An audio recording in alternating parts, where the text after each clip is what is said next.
Oh, hello, hello, everybody. Happy, wherever you are in the world, happy time zone. Hi, Steel. Hi, Bull. Thank you for putting that spoiler warning up for me.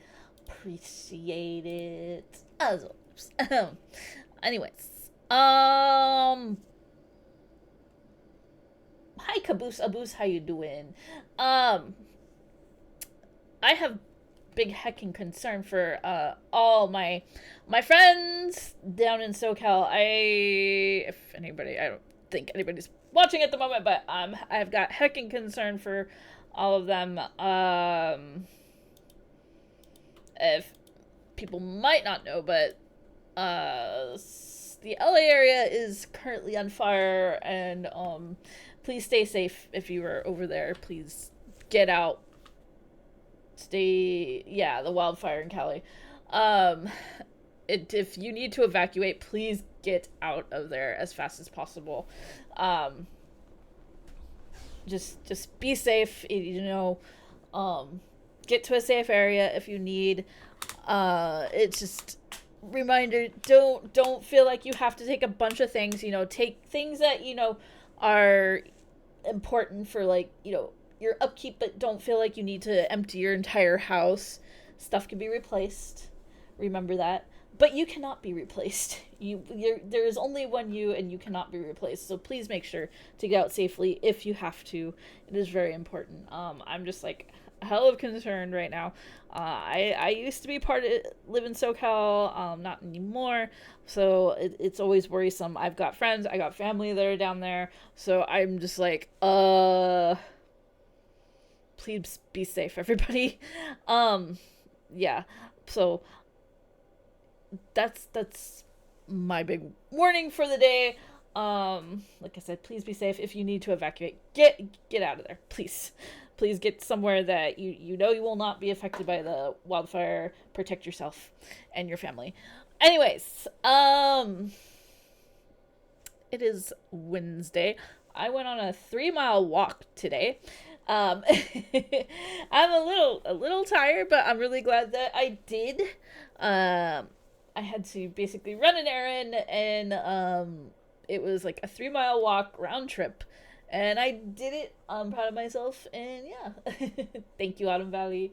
It is Wednesday, my dudes. Yeah, and yeah, I did get attacked by a rose bush though. I got attacked by a rose bush. That was not fun. Um, but it happens. It happens. Um. Anyways, we are continuing metaphor. We are getting pretty close to the end. We might finish it this week, I think. Um. Thank you for the lurk, Mara. So yeah, if you are planning to play metaphor in the future and you do not want spoilers, I highly warn you. You probably do not want to watch my stream right now. Um, it's not that, like, I don't want to be that person to, like, go, get out of here, don't watch my stream. But it's like for people who actually are looking forward to trying to play metaphor at some point, and you don't want any spoilers in the game, I highly recommend that you perhaps, you know, if you want to stay and support me but don't want the spoilers, just mute me.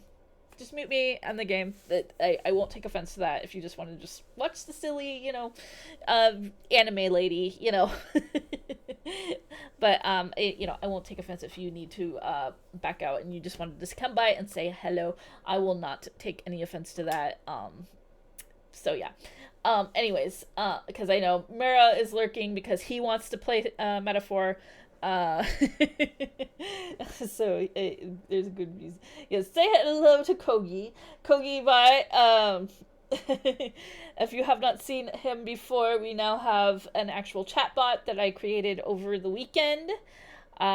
He is also going towards my um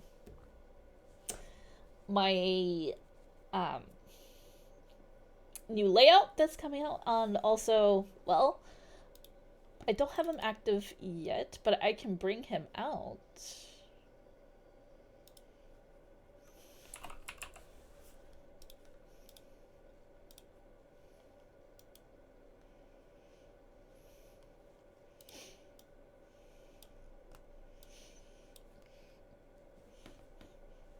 but he is here. A little different than when we first had him.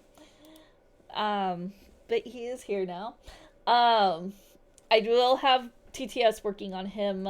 Eventually, I was getting Pog VTS working on him over the weekend. I will work more on him over time, but he can hang out.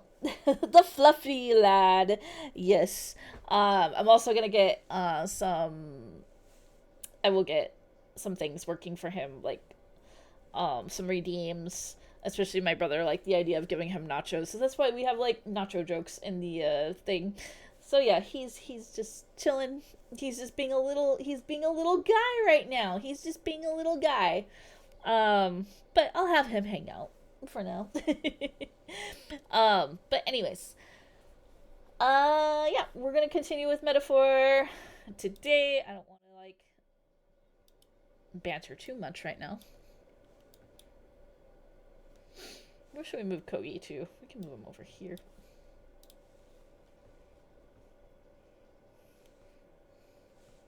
Let's see. Maybe I'll just stick him on my head.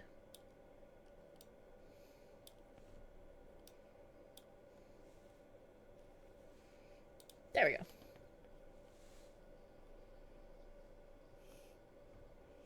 Yeah, there are ways to like give him a little bit more independence. I just haven't gotten towards, you know, the drill when we see a new little guy.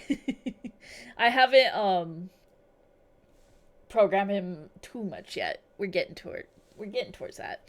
I just was messing it with it over the weekend, and yeah, he's a cute little guy. We kind of evolved from the PNG version to an actual V2 version. He was just a 3D model, or a V2 model I found on Etsy.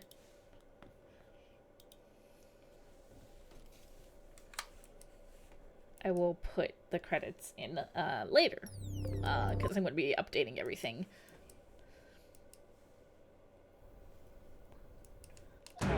With the new layout and everything. Ah, no! Don't. Da boy! Hi, Bud. Don't eat Kogi!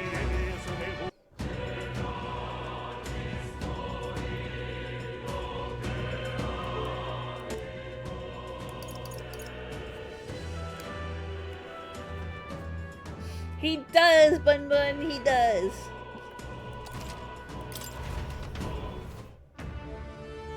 Don't eat Kogi.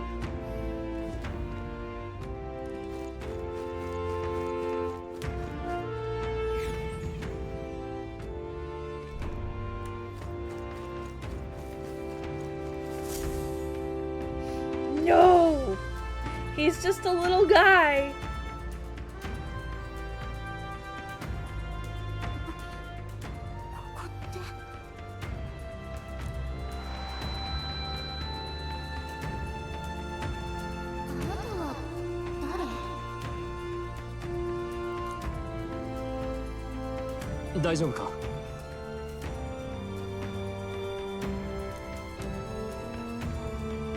My head's swimming. What is this place? 王家の花か。まさかこんなところに咲いていると。ここは非常に強いマグラの流れを感じます。竜神の神殿の祭壇のように周囲のマグラが集まっているような。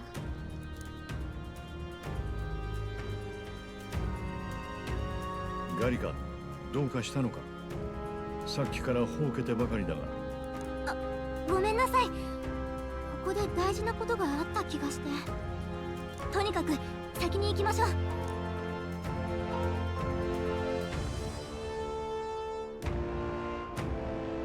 はり来たか。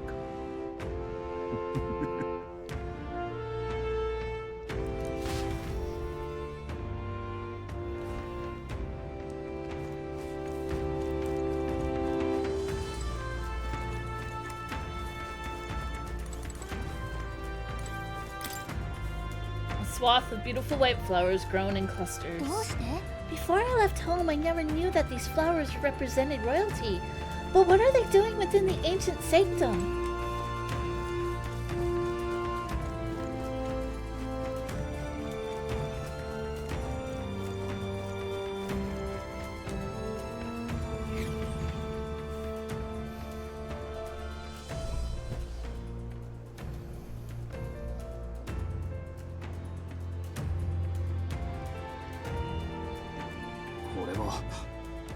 廃墟に見えるが、ただ朽ちたって感じじゃないな。焼き討ちにあったのよ。ある日いきなり兵隊が大勢来て、理由も言わずに辺りを火の海にね。そんな、どうして全王陛下はなぜそんな。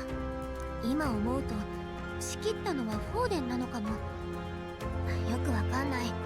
理由は汚れたエルダ族の里だからとか、そんなとこでしょ。エルダ族のもう一つの姿こそ人間。ルイ、そんなわけない。そんなわけ。とにかくその焼き討ちで里の住民は半分以上が亡くなって、逃れた人も洞窟に隠れることになったの。滅んだって装うためにね。相手が自ら滅ぼしたと信じる場所を頼ったのか。賢い手だが、なぜアルセスはそのこと。ともかく殿下はその洞窟におわすのだな。ええ、あっちの方に。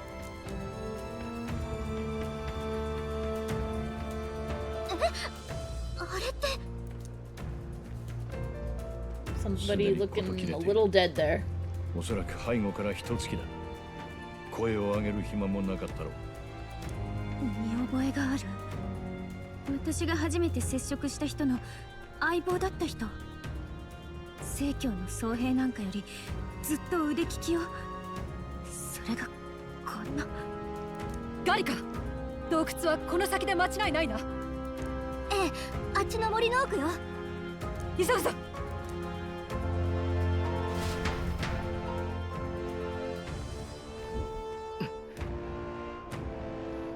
The symptoms of deadage. I need to get to that cave. 嫌な感じ。 Miss Magla, I'm sensing. I'm worried about the prince. We need to hurry over to the hideout on the lower level. Oh, there's fairies. A fairy? I think they'll feel a little alarmed if we all swarmed in on them as a big group like this. For now, let's leave them be and move on.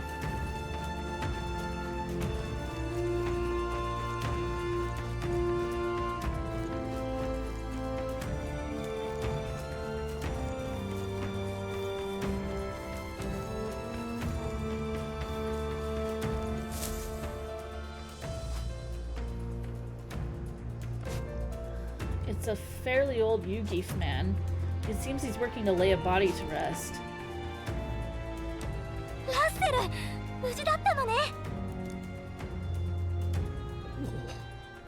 なんとガリカなのか。あなたは殿下の家庭教師だった。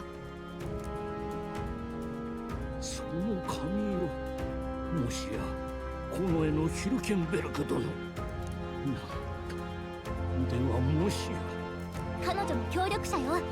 ここにいるみんな王子を救うために戦ってきた仲間なの。なんということ。あとひととき再会が早ければ。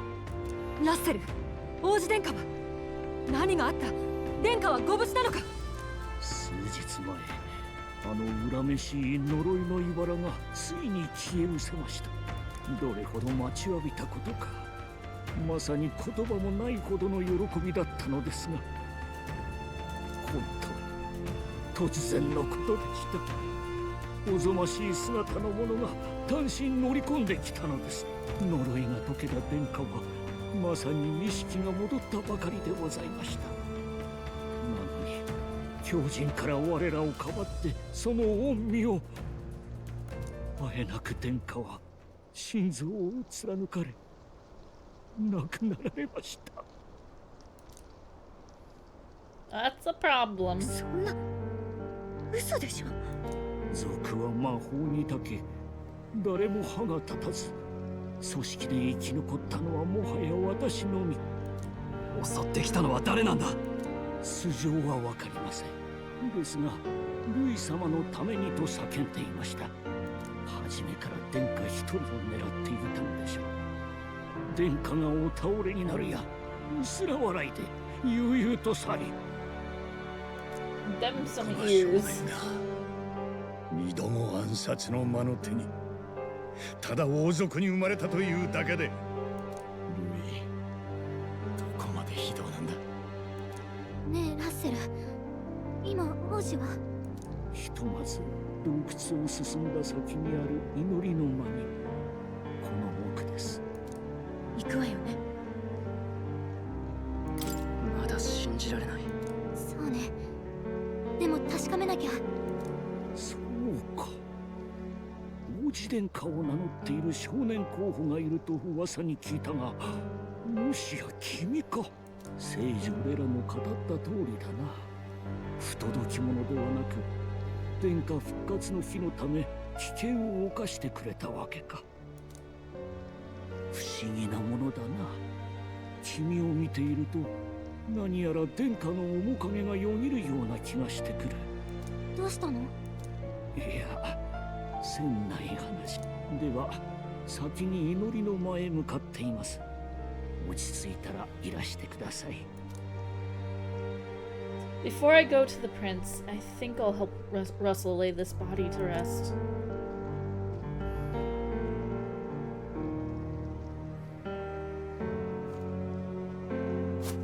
ここで待ってるか。いや、この目で確かめる。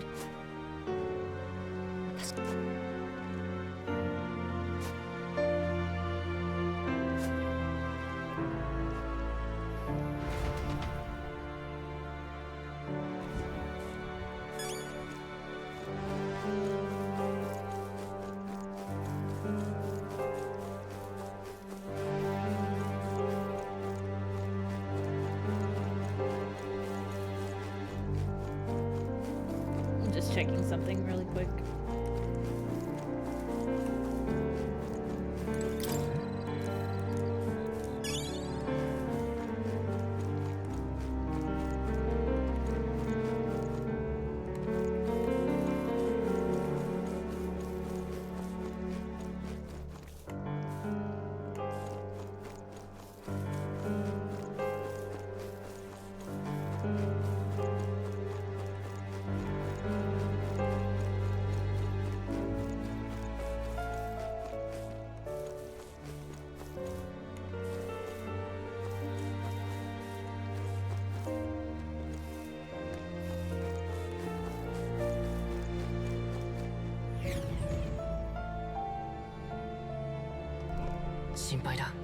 I need to get to the prince as quickly as I can.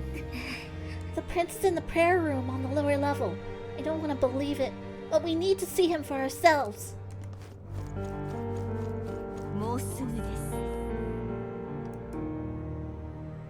です。 This voice.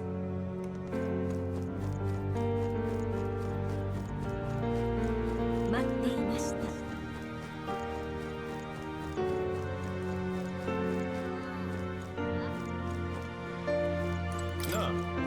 Are you associated with the group that's been sheltering the prince?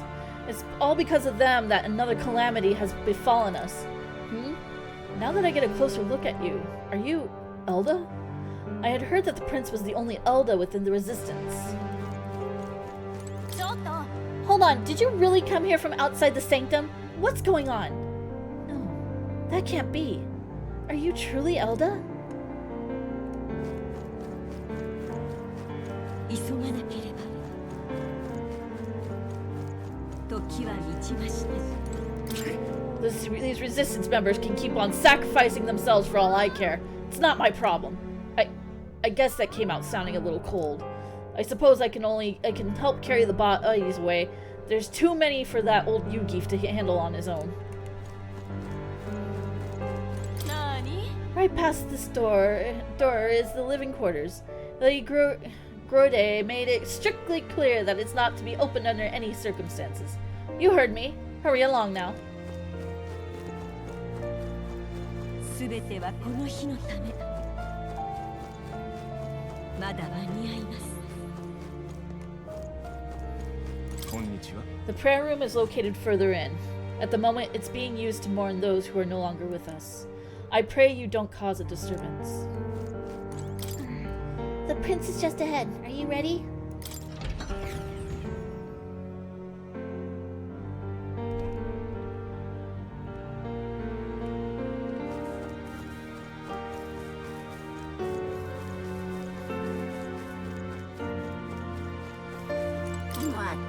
heard that the Elda are considered a sullied tribe to the outside world. Perhaps that's reflected in the current state of affairs. That child is royalty, yet his life has been defined by tragedy beyond anything I have experienced. To think that there are those who would see such a child as no more than prey to be slain. To look upon a mere boy such as he and revile him, their souls are truly cursed.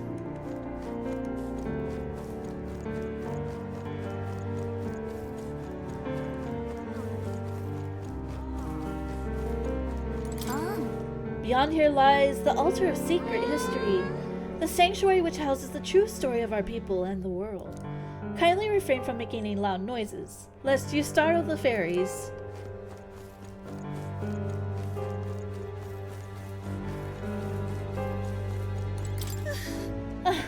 You're all from the outside, aren't you? Hey, mind telling me what's going on right now? Nobody will tell me anything. They all just say, don't leave the house. I know the fires were scary, but it's all too much to be holed up like this.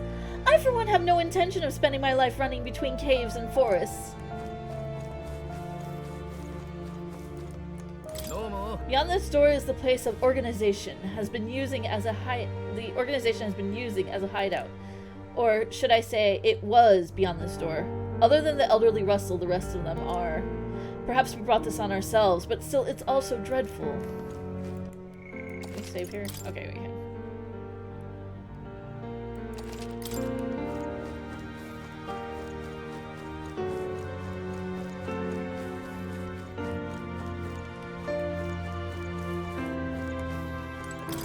The people who brought the prince to this village called themselves simply the Resistance.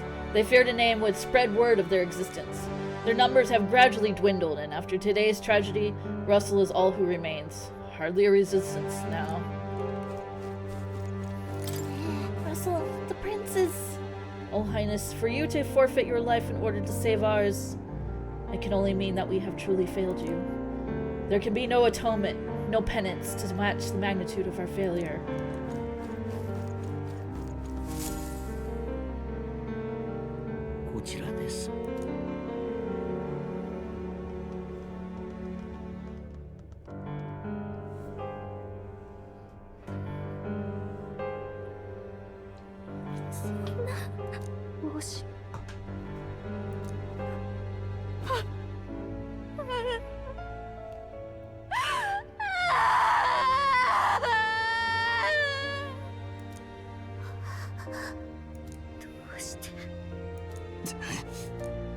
この子にはばからず涙するようなものがまだ里におったとはな。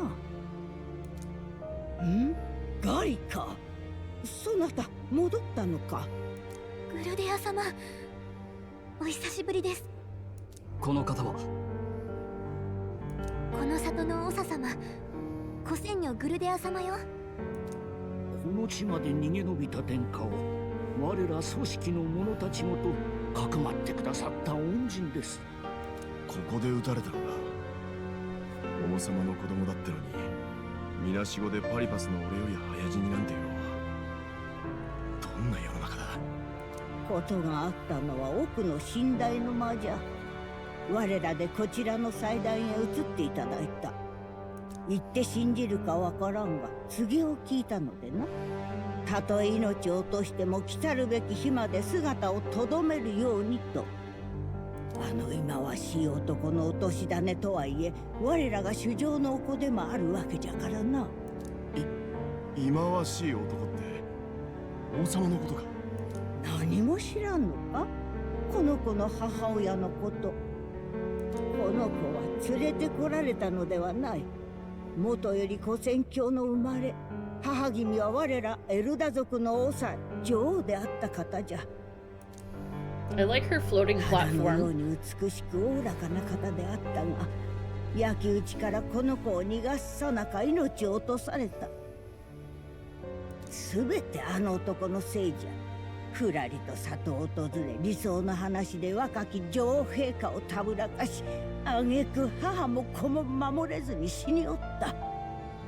里に火がかけられたのも王座を欲した成にとってこの子が邪魔だったからであろう。あの王はそれすら止められなかった。しかしな、この子には王子殿下にはどうしようもなく両陛下の面影があるんじゃよ。お主まさか。いや、そんなことが。だがグルデア様、いかがされました？彼は王子殿下の復活を信じ、王族を名乗る危険まで冒して奮闘するガリカの仲間だとか。ちょっとずいぶん他人行儀じゃない？私たちはあなたたちから指令を。Yeah, now I'm confused.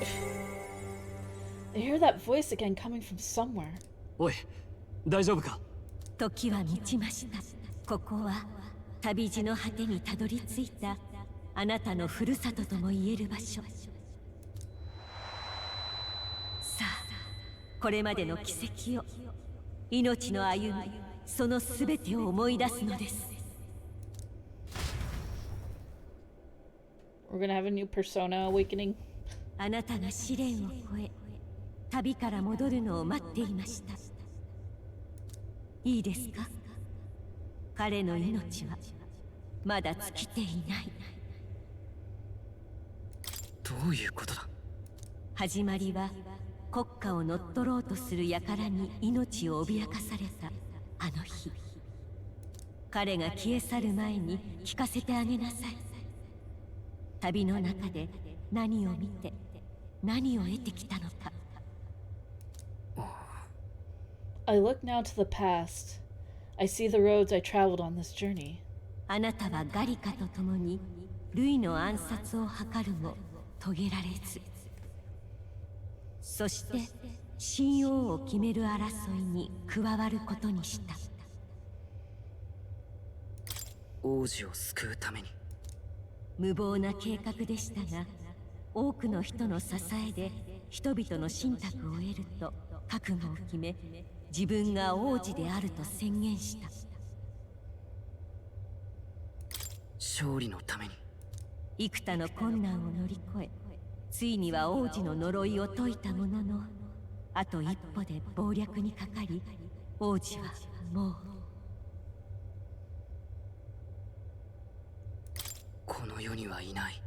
あなたは王子を助けることが使命だった。その王子を失えば、もはや生きている意味などないと。そんなことはない。王子が死んだのなら全て終わりではないのですか？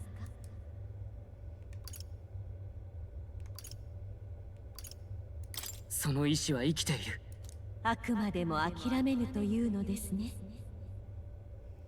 わかりました。真実を教えましょう。彼は呪いに蝕まれ、やがて昏睡状態に陥った。けれど心までは死んでいなかった。だからこそ私はその心だけを取り出し、旅をさせることにした。止まっていた時を動かすために。旅をしてきたあなたに問います。あなたは何者ですか？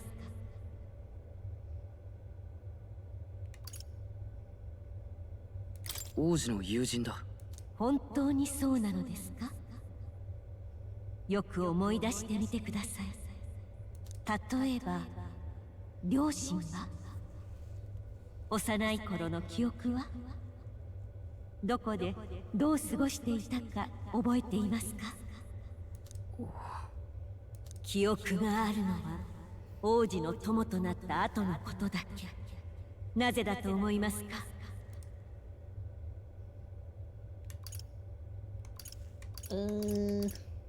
過去が存在しない。そう。あなたには何もない。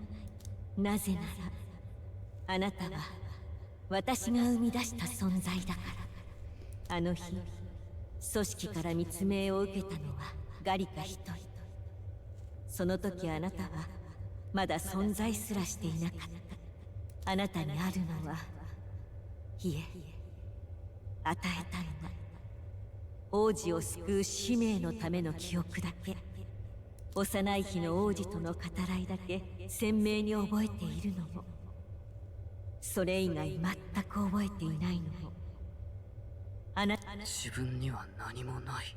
いいえ、あなたの記憶にある王子の言葉は紛れもなく王子の本心。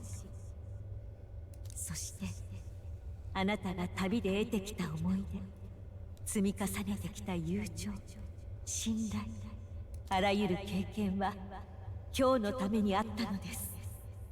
旅で得た力をもう一人の自分と分かち合うために。もう一人の自分。The trust and friendship I've gained has been there to support me. But if they'd known I come from nothing, that I am nothing, would people have stood by me? Believed in me? And the same goes for the desire to help anyone in need. How is it that I've touted such a laughably idealistic belief this long? 認めればより辛い試練に直面するかもしれません。使命を捨て自由を望むのなら終わりにしてもいい。 Abandon it. Bad ending time. No. そうか。I see. My true identity is... では最後に問いましょう。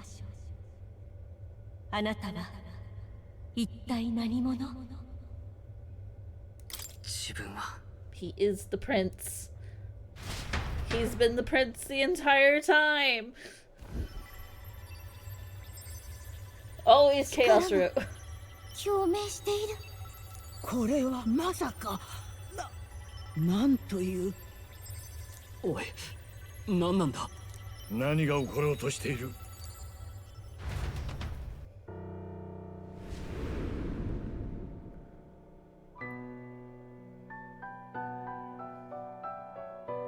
命はまだ失われていません。あなたは王子の体から生まれ入れた世界を変えたいと望む意志。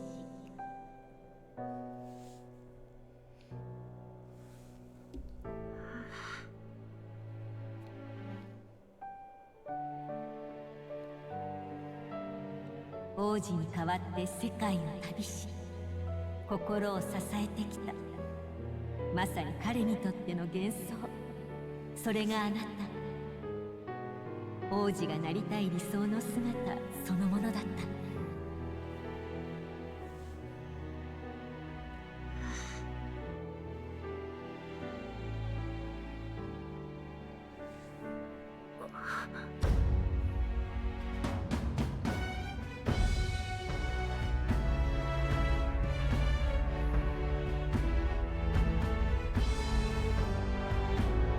すべての始まりはあなたの持つ小説。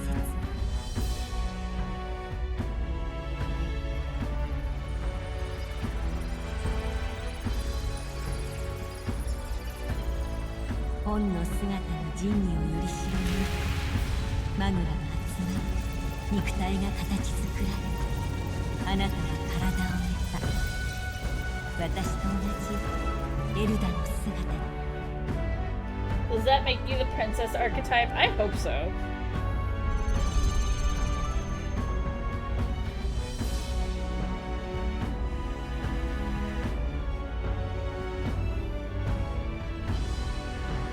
今こそ新たな姿へと生まれ変わる時です。王子が、いえ、あなたが夢見た理想郷のために。Princess carried archetype.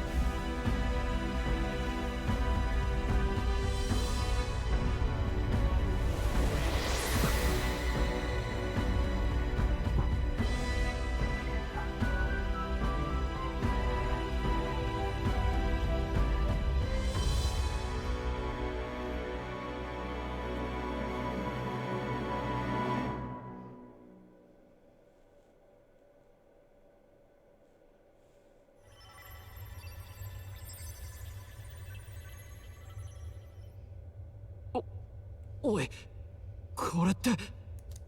I'm gonna miss his blue hair though. 何が起きたの？彼をよくぞここまで導いてくれました。この声、確か前にも。今なら思い出せるはずです。あなたが追っていた本当の使命を。彼はもともと組織の一員ではない。あなたは一人で使命を託され、この里を出た。あなたは誰？待って、何を言ってるの？あの時の彼はこの地に生まれたばかり、いわば赤子同然の存在でした。そばで導く者がいなければならなかった。そのためにあなたにも同じ記憶を共有してもらうことにしたのです。王都へは一人で向かうのではない。彼と共に向かう、そういう架空の記憶を。違う、そんなはずない。私は彼と一緒に命令を。軍へと潜り込み、同志に伝令を届けてはもらえぬか。まさかお主に頼むことになるとはな。だがもはや仲間もおらず、他に手立てがないのだ。これは匿名である。よいか、必ず伝えるのだ。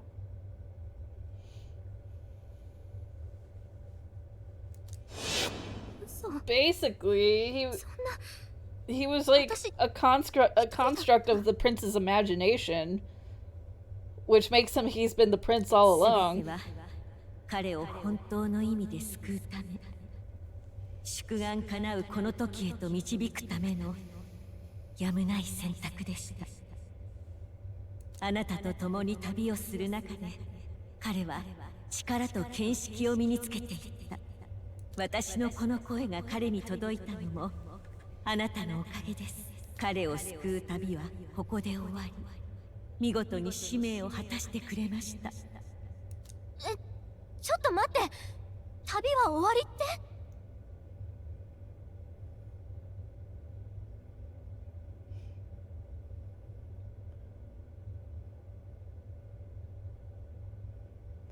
？That it kind of sounds like that, but the protagonist, even though he was like the prince's, you know, ideals and stuff like that, he gained his own I guess I want to say like sentience.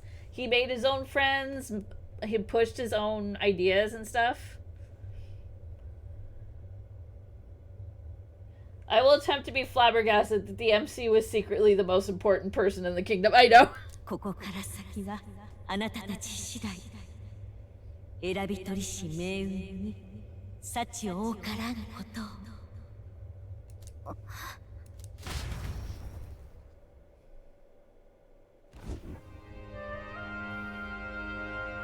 どう理解すれば。というか、お前なのか？体は大丈夫なのか？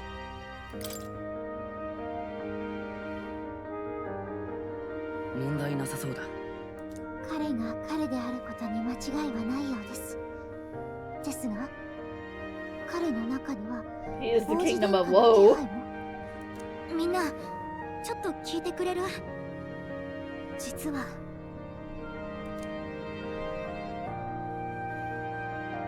つまりこういうことか。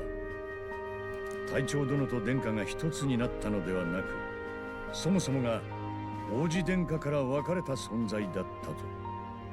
じゃあ昔の記憶がねえとかってのは、ねえも何もその頃はいなかったってのかよ。なるほど。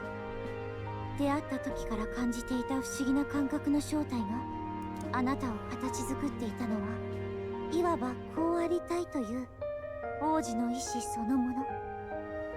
意識の一部。それはまさに王子の心、魂とも言える存在だった。おそらくこれまでの体は槍によって現れる竜神様のようにマグラの粒子で形作られていたものなのでしょう。意志を持つマグラ集合体、竜神様のようにっていうか、体は本当にドラゴンだったようなもんじゃない。そりゃ誰より早くアーキタイプに目覚めるわけよ。魔法の適性が高いも何もマグラそのものだったんだから。Basically something like that, yeah. そうですね。なりたい姿になる。アーキタイプに近い見業。本来の魔法とはまさにこういうものを指すのでしょう。では殿下のふりをしていたつもりが誠の王子殿下だったと。話が本当ならば守るべき主との再会だ。喜んでいいのではないか、最後のこの騎士殿。いや、しかし私は殿下を守れなかったわけで。いいえ、きっとあなたの必死な思いが王子様を救ったのです。誰もが王子は死んだと思う中、お前だけは信じ続けた。やっと通じたじゃねえか。運命変えられたな。本当に王子殿下なのですね。お許しください殿下。あの日お守りできなかったこと、そればかりか近衛でありながら殿下ご本人と気づかずあまたのご無礼を。 Girl, chill. 別に気にしてない。そうよヒュルケンベルグ、私たちは命を共にした同志なんだから。今度こそお守りいたします。この命に変えても。これでグライアスにも胸を張って報告できるな。俺たちはやり遂げたんだ。ところでよ、これからお前のことなんて呼べば、あ、いや、なんとお呼びすりゃいいですか。同じ体調のままでいい。いえ殿下、さすがにそういうわけには。ほんと頭かってえな。本人が同じでいいって言ってんだからいいんだよ。な。お前こそ許しを請うべきだからな。殿下の凱旋者を道楽で改造してたんだ。実際役に立ったんだからいいだろう。ねですよね、王子殿下。お前が一番態度変えてんじゃねえ。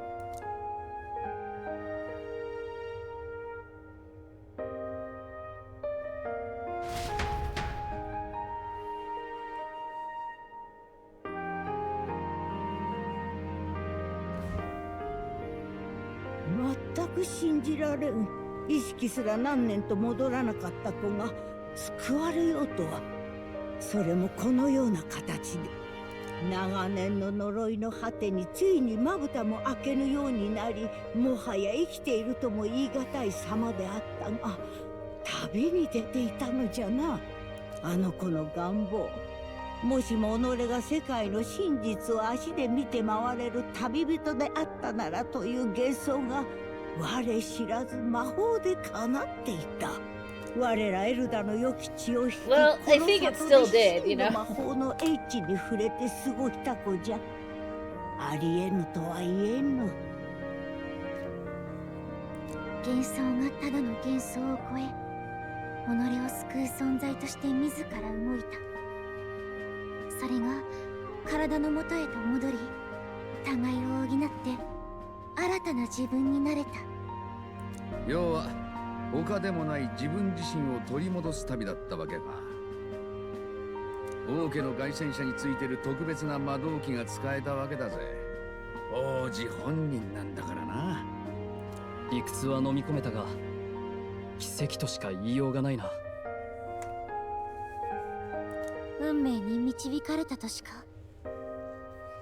Stuck in a bed without a blanket for eternity. That kind of sucks, yeah.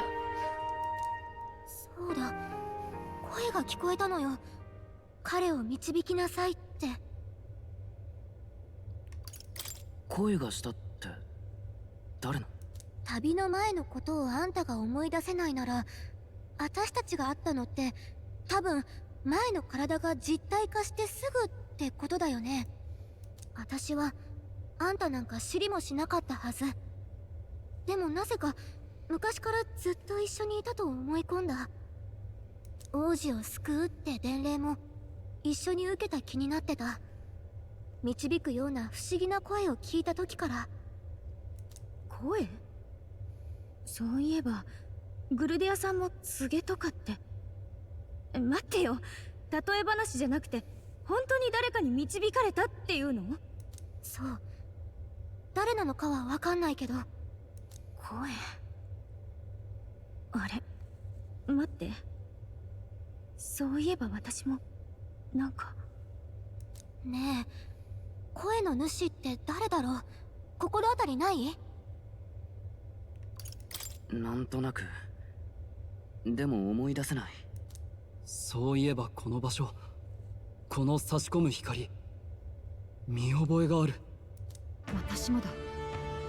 この力を手 You に know 入れ the た main 時、 protagonist is important. He has the white hair now. Yeah. 私たちも導かれたということでしょうか。この旅を見守っている者がずっとそばにいる。お主にとっても思いもよらぬことだったかもしれぬ。しかしこうして正しき場所に戻ってこられた。苦難の旅の果てに得た誠意、それは己自身の手で掴み取ったものじゃ。グルデア様、教えていただけませんか？あなたたちエルダ族とは一体？私たちムツタリ族も聖教の教えにない古い世界の知識を継ぐ種族と言われています。地下なのに空の光が差し込むこんな場所、実は見覚えがあります。教えてください。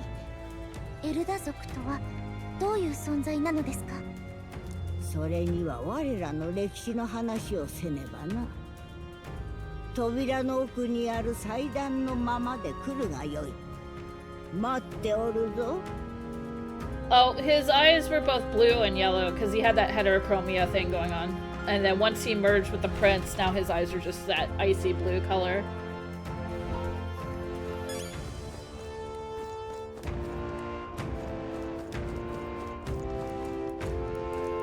What could this be? Tis truly a miracle. Lady Grude mentioned she caught wind of some manner of revelation. Could this be the late queen's? Quite a state our village is in right now, so if there's anything you need, now's the time. That's true.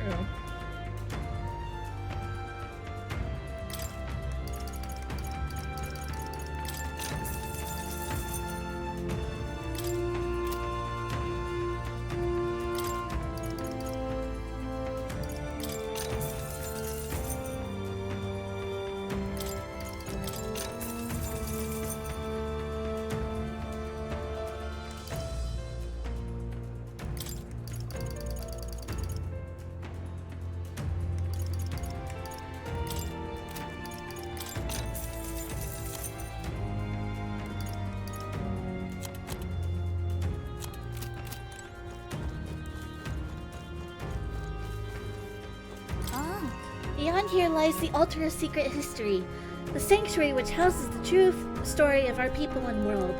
Lady Grude waits you inside. And also, please kindly refrain from making any loud noises, lest you startle the fairies.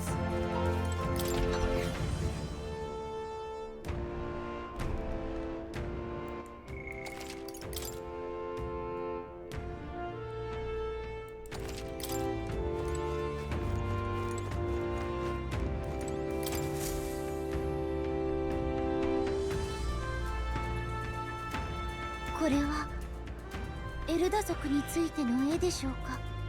エルダとは古の言葉で古きものを意味する。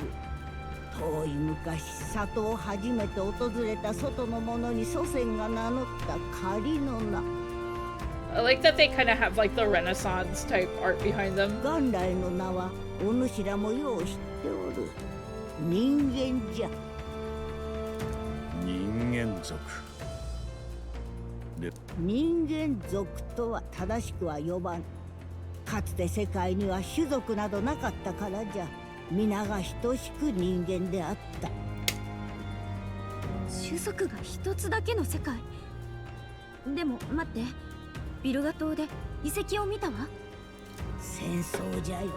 世界を一度終わらせるほどのな。きっかけはマグラの創造、すなわち魔法を手に入れたことと伝わっておる。種族が分かれておらぬのに何をそれほど争ったのか解せぬか。分かれていたんじゃよ。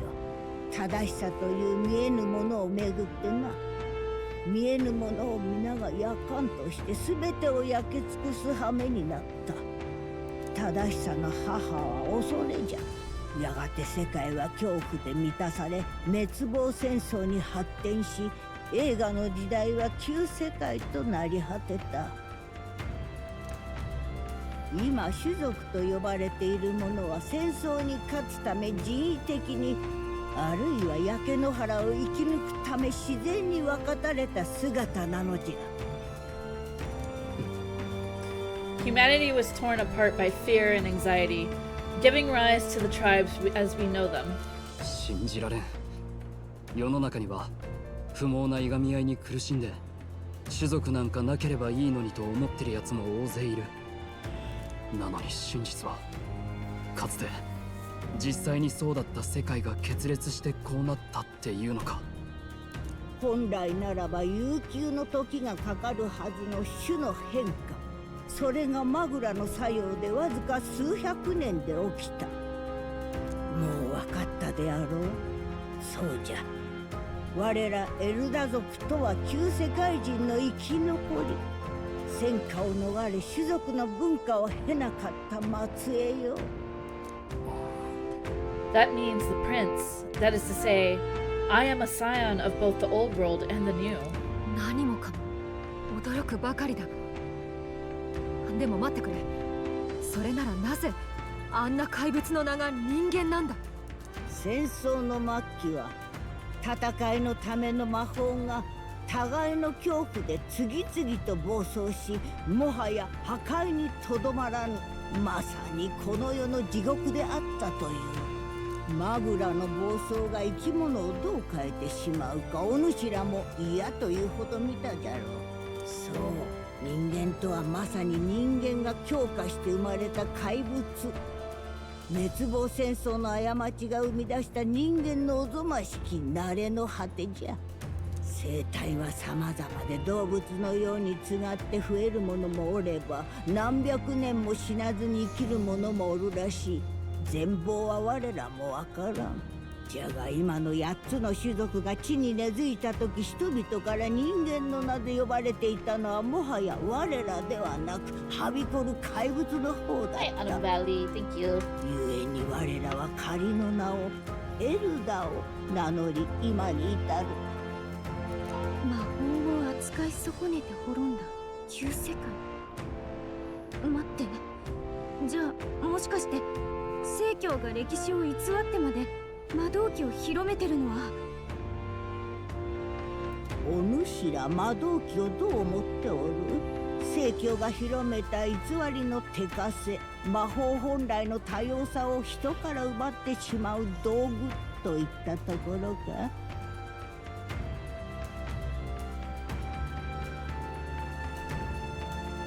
Yep, that's what it comes down to. 逆じゃよ。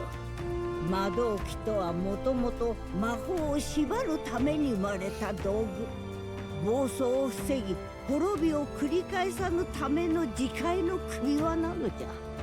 今や正教は利権の蜜で濁ってしまったが、あれは元来過ぎた魔法を自ら縛るべきという善意の思想から生まれた信仰。破滅へ至らぬよう、時には真実や可能性にも目を閉じよ。その善意で古代史の英知は隠され、エルダは汚れた種族とされた。そうだったのか。歴史ってのはつくづく皮肉だな。陛下、王子殿下を守るためにこそ烙印の事実を伏せられたのに、おかげでかえってフォーデンが里を攻撃しやすくなってしまったわけか。とはいえ今やそなたは本来の姿を取り戻した。周りの仲間は種族も思想も様々だというのに、心は一つ。今ならば正しき王の道を進めるじゃろう。種族が分かたれた今の世界で互いを認め合いながら歩む道を。君主の力、いずれ王となり民の意志を預かりし者。民に頼られ民の希望や期待という名の不安に襲われるでしょう。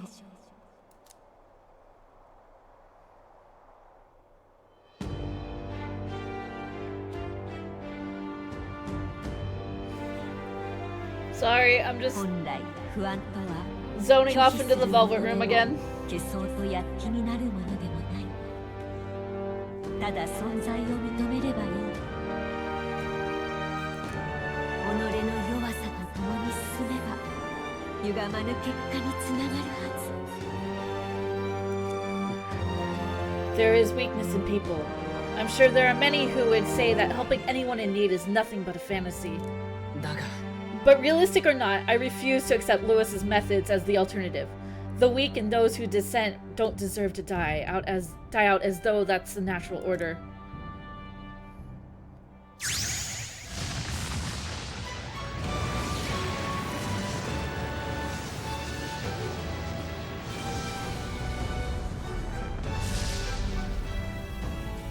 God damn!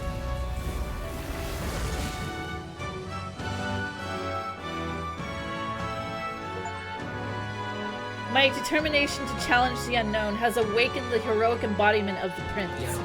Let's do it. If no one understands me right away, I accept that.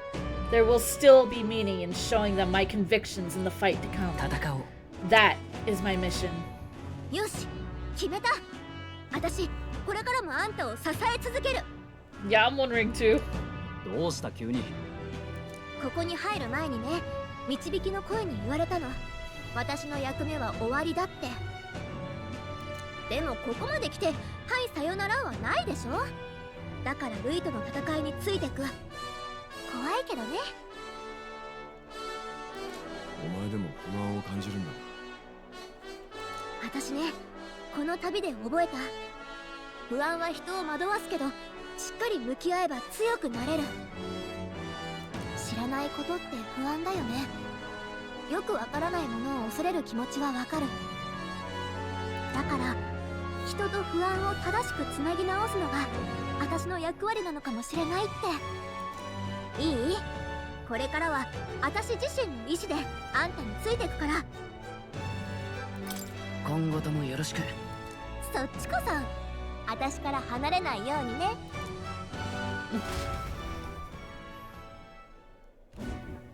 しかし最悪の窮地は脱したが問題は残ったままだ。ルイの秘術、あれを再び受ければ今度こそ怪物に。人を人間に変えてしまう禁断の秘術。言い換えれば相手のマグラを暴走させる魔法よな。ルイという男、もしかすると古戦郷にゆかりあるものやもしれん。ルイが何かご存知なのですね。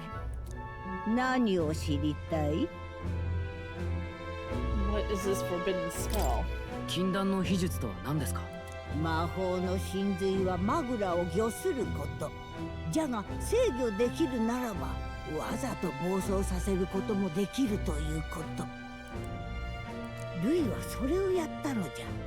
お主の魔力を無理やり暴走させ強化させた。古の戦争で人間が生まれたようにな。いつの時代も因果は同じじゃ。人は恐れ不安に駆られ苦しむがゆえに魔法という力も生まれる。待ってください。魔法の源が不安とはどういうことですか？ Anxiety is the source of all magic. Damn, I should be some powerful sorceress then. マグラとは不安や恐れを感じた時にだけ心臓からSave! 湧き出る神秘の粒子なのじゃ。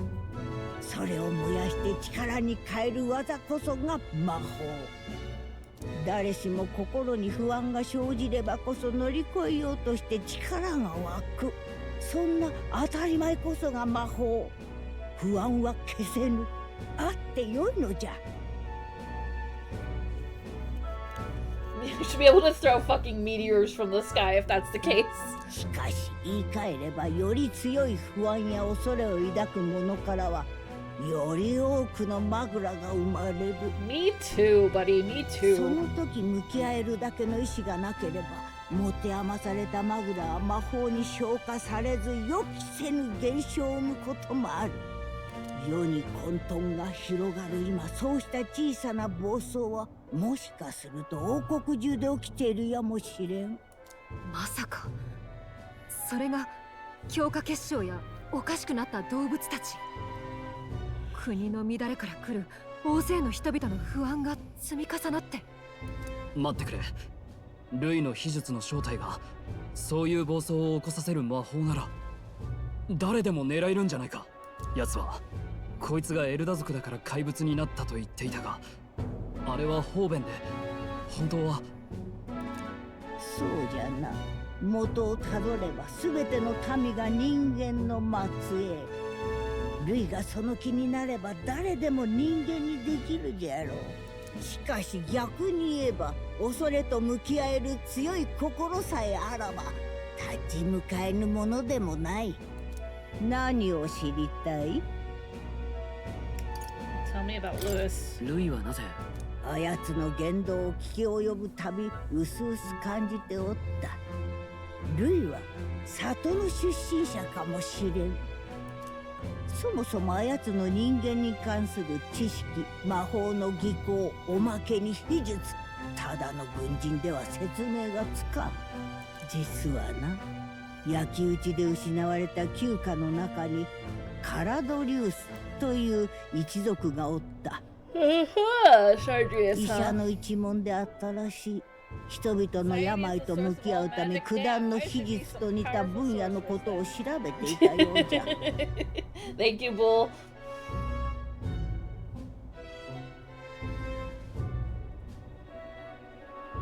もっとも焼けてしまって詳しいことはもうわからんが、ルイが演者ならばいろいろと知り得たかもしれん。待って、リラが見たルイの恐ろしい願望って、もしかして国中の人を人間に。人をたちまち人間にするような強い術をそうそう大勢には使えん。仮にやれたとして何が叶うとも思えないが、あのルイのことだ。わからん。民を人間に。万が一にもそんなことになったら。もしもそんな行いに動機があるとすれば、憎悪しかなかろう。ルイが本当に里の出身であれば、焼き討ちで理不尽に全てを失ったわけじゃ。代償を求めておるかもしれない。望む姿を売るのではなく、望まぬものに変える魔法。アーキタイプの対極とも言うべき下法じゃな。誰だ？何者かが逃げたぞ。あやつだ。里を襲った異形の族。森の方へ向かったぞ。おうぞ。 After his ass! Get the twink!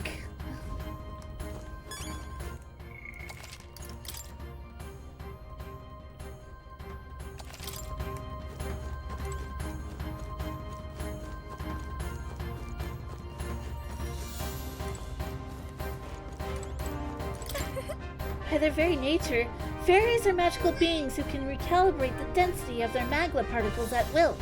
Should the need arise, they can make themselves practically invisible to those with lesser sensitivity to magla. This is why Gallica goes largely unnoticed. It is also why fairies make excellent messengers. I dare say the Sanctum is the sole place you'll find this many fairies flitting around without concern for being hidden. Needless to say, this bond is a testament to the long-standing intertwining of elder traditions and magic. Huh. Would you know? The sword that once belonged to the prince, did it not? Though I suppose now that makes you its rightful owner. One glance and I could tell, you still use it even now. Not only for combat, but for sword surfing as well. The sword was a gift from Her Highness, our queen, and your mother. She was quite skilled with it. Free-spirited as she was, she'd fly about the forest much to the ire of Lady Grude. Any doubts concerning your lineage are disproved by this blade and how you use it. You are indeed Her Highness's flesh and blood.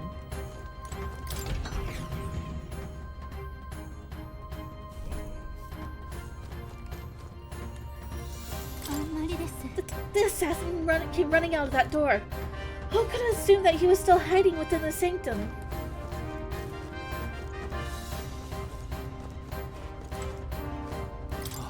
The assassin who fled. His flow of magma bore little resemblance to a normal person's. It was unsettling. Please be careful. What? Now what is it? Accursed scoundrels, have you not stirred things up enough?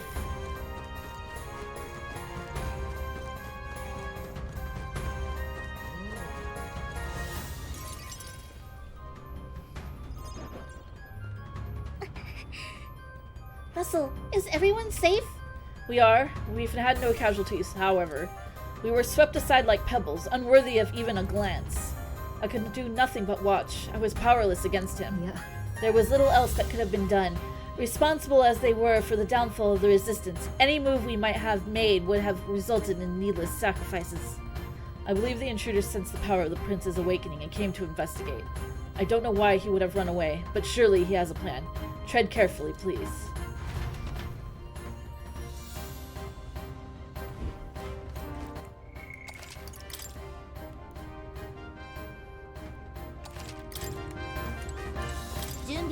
We need to hurry after the attacker. Are you ready? Let's go.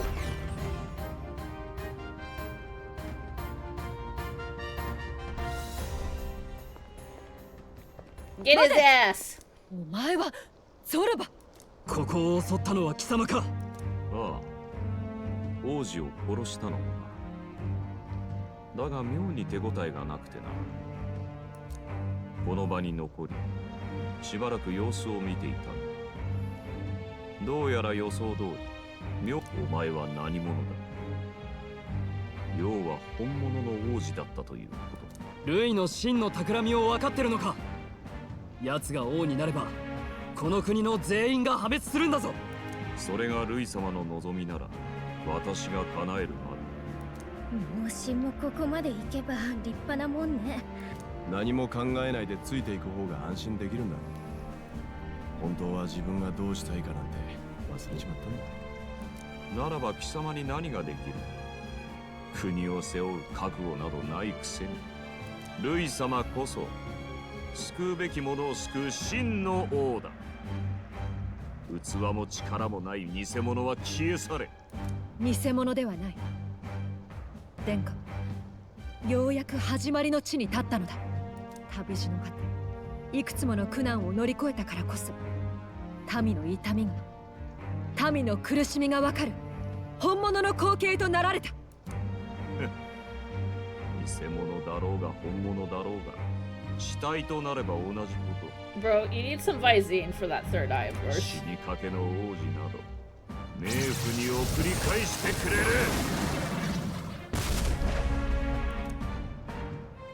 ゾルバめ、なぜ逃げたのかと思っていたが、こいつとぶつけるために俺たちをおびき出したってわけか。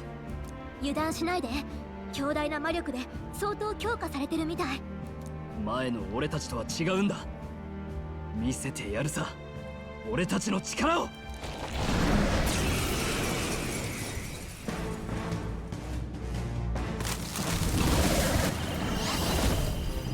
Damn. The power of your newly earned archetype Prince surges forth. 新しい力に目覚めたと思ったらまたこいつとぶつかるなんてちょっと運命的ね。さあ、また新たな戦いの始まりよ。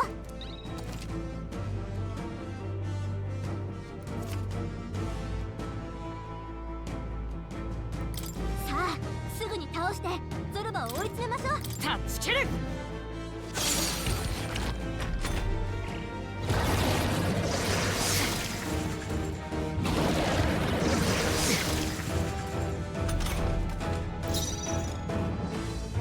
王者の魂をここに切り裂く。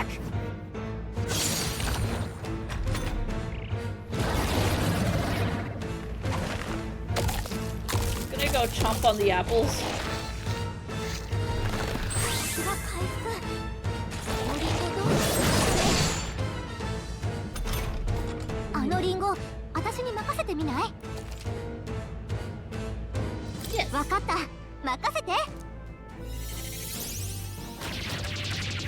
それならももう回復もできないはず。今のうちにやっちゃいましょう。タッチキル。 He don't get apples no more. Big punk.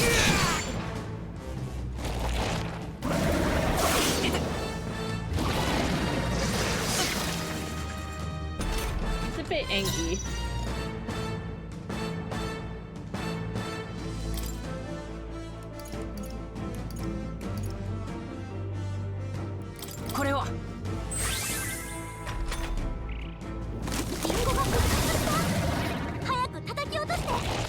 Yep, we are.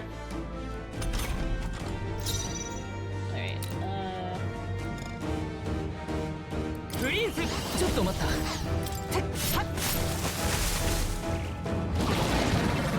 Now we're gonna crunch.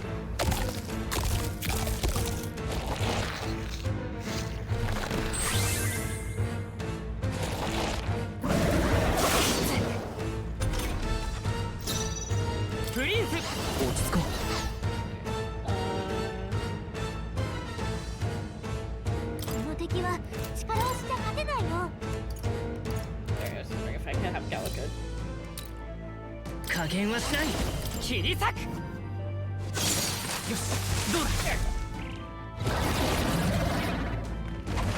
Yeah. Hey, he grew the apples back.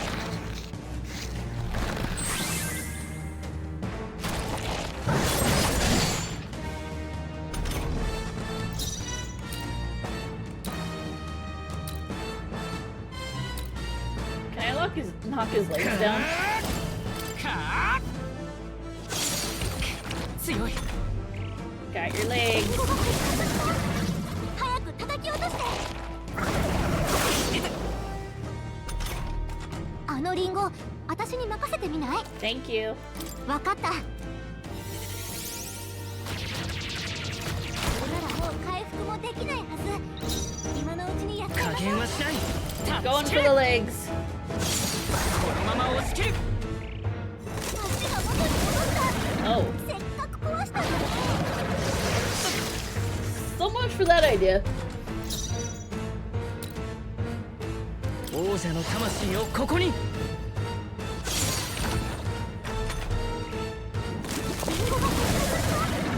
早く叩き落として。体力が少ない。やれる。回復が優先よ。これを使おう。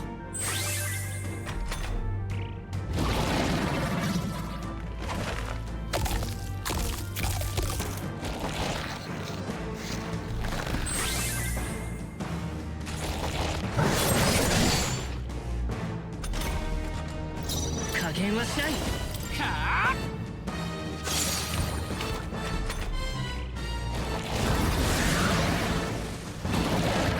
Oh, not the 4-turn icons again.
He made the mistake of not eating his apple last time.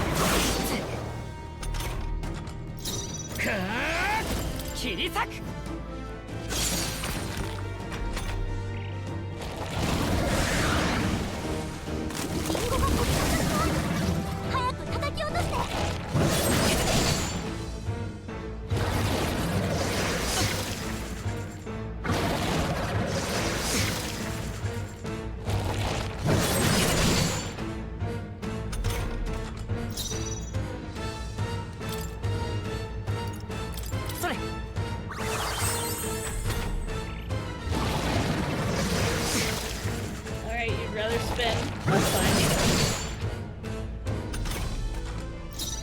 者の魂をここに。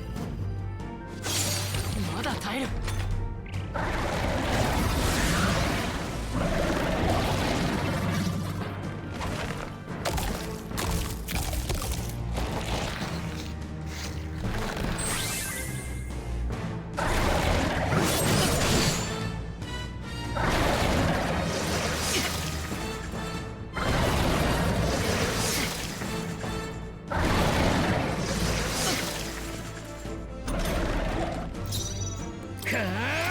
タッチキル。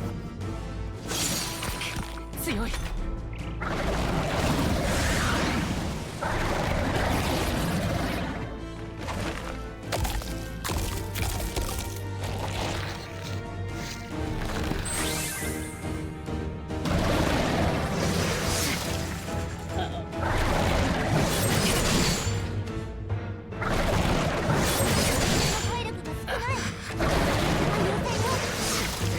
諦めるわ。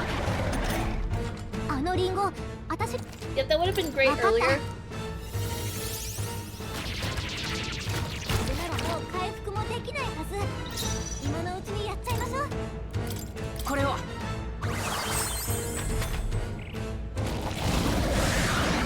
He's just gonna do the press 4.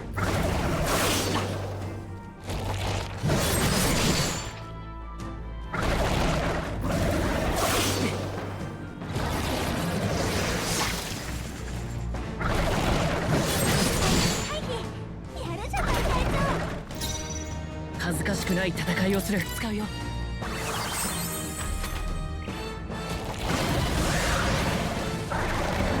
リンゴが復活した。早く叩き落として。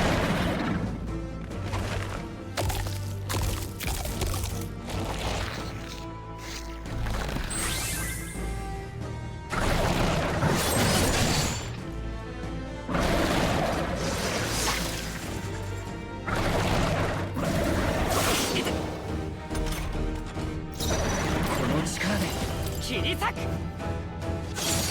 残った。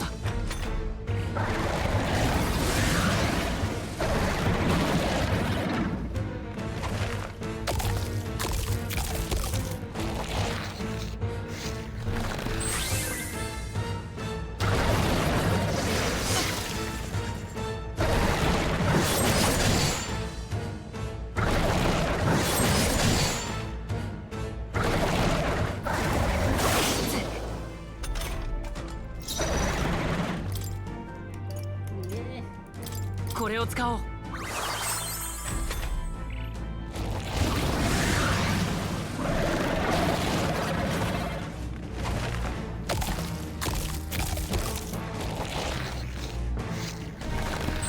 I hate this guy.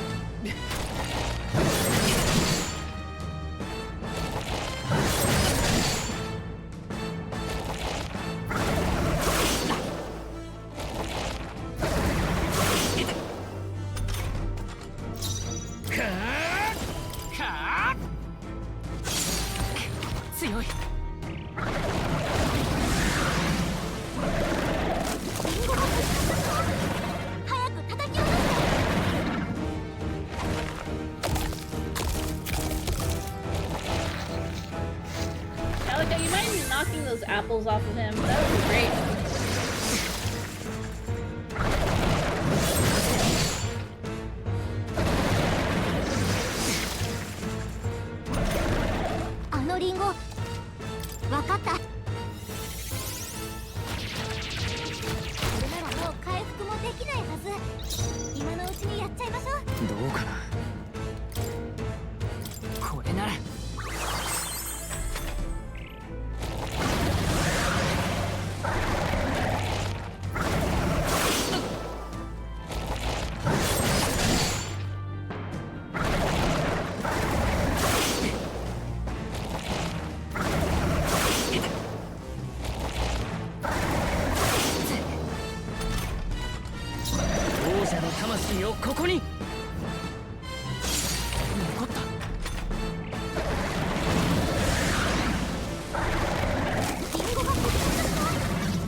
Waste one of his turns eating an apple.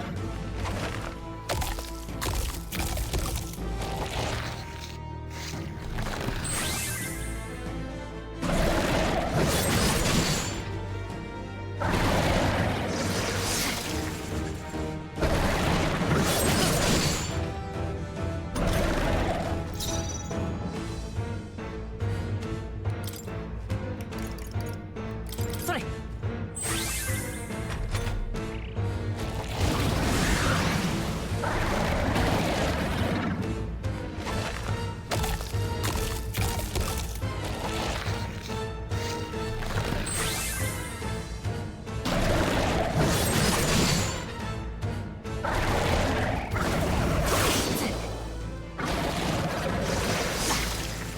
I'm gonna edge this guy down eventually.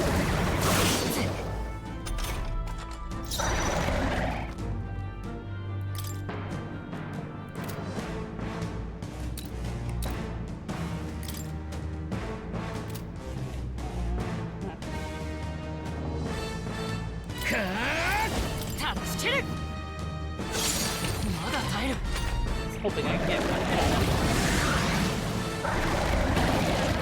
I was hoping I could get that final hit on him.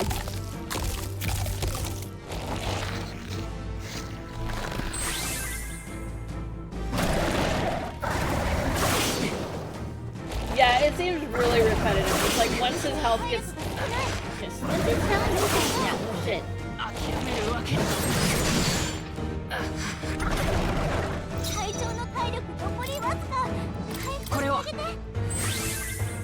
Someone get him healed up. Yeah, where's the rest of my party? That would be nice.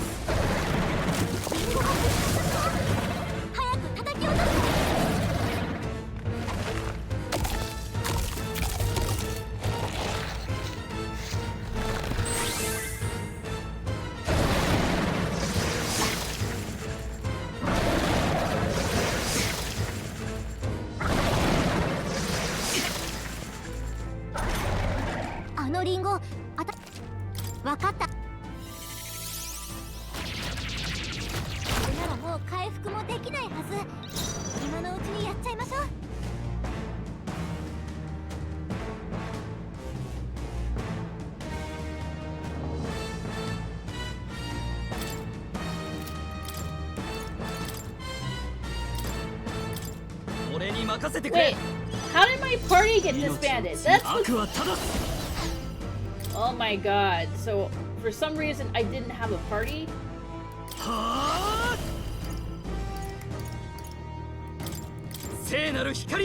What the fuck happened to my party? How much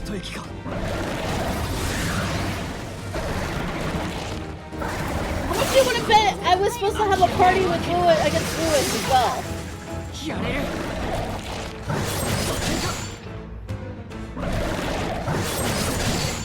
Hey, party, leave it to me!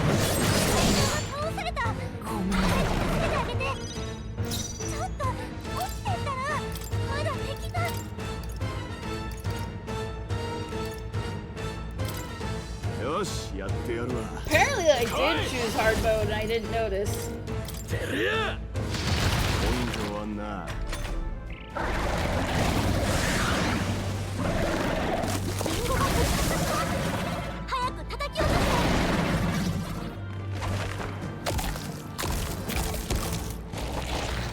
Like, how the hell? Oh my god, how did the whole party get disbanded? That's what I gotta know.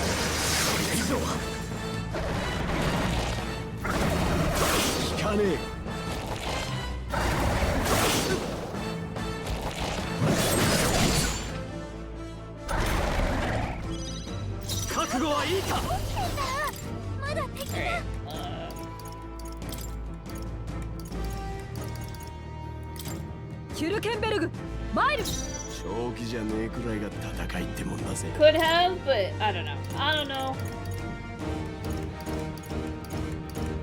Who knows?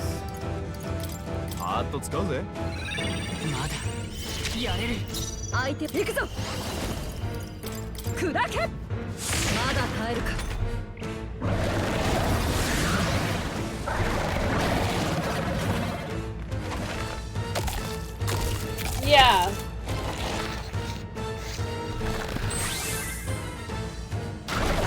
I'm guessing that one wasn't supposed to be solo either.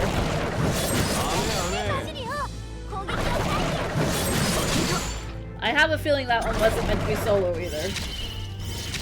Oh look! Suddenly he's unlocking a bunch of shit.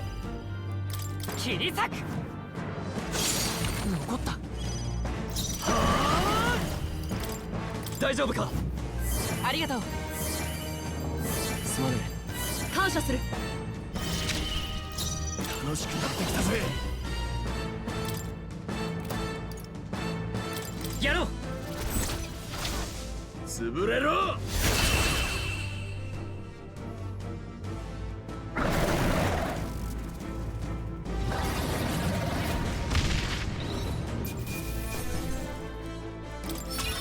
りました。力がついたな。やりました。強くなれたみたいです。I just thought, they wanted you to go like fucking solo ゾロは mode. 逃げたか。お前らやっぱりすげえな。人間相手に何の引けも取ってなかったぜ。思った通りじゃ。お主らならルイとも互角にやり合えるかもしれん。とにかく無事でよかった。特別な力を手にしてここまで生き残れて、俺たちは少し思い上がっていた。だがもう大丈夫だ。王子は復活したわけだし、ここまでは全て作戦通りってわけさ。しかしこれからどうする。神には怪物だと恐れられ、指示どころの話ではないぞ。以前オルセスが語っていました。もともと王子殿下は逆境の中で生まれた存在であると。王族でありエルダ族の血筋でもある。まさに天と地、水と炎の定めを共に受け継ぎし恩義。殿下が世継ごうと仰がれる日が来たならば、その時こそ真に偏見のない世の中の訪れ、そのために戦うのだと。そんな事情があったんだ。意志に報いるためにも逃げるわけにはいかないよね。Years of prejudice won't go away overnight. Nothing can accomplish that. But if we don't believe things can change, they never will. 何が起きよう、殿下は必ずお守りします。ルイと戦い抜く覚悟はありますか？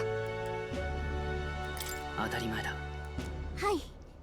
その息でルイを止めましょう。奴が王になれば反逆者は全員殺される。俺たちだけじゃない。きっと大勢が死ぬことになる。We've lost too many lives along this journey, and if Lewis has his way with the world, such partings would become all too common. We have to stop him. 待って、私決して希望は捨ててないわよ。ルイに勝てばいいだけだしね。要するにそういうことだ。そうね。崖っぷちだけどその意気込みじゃなきゃ。まったく母君によう似ておる。まこと定めの子じゃな。母君はな、お主の父それにお主を心から愛しておった。里に降りかかった理不尽はお主のせいではない。じゃがよいか、ここを出たら志をやり遂げるまでこの里へ戻ってきてはいかん。こ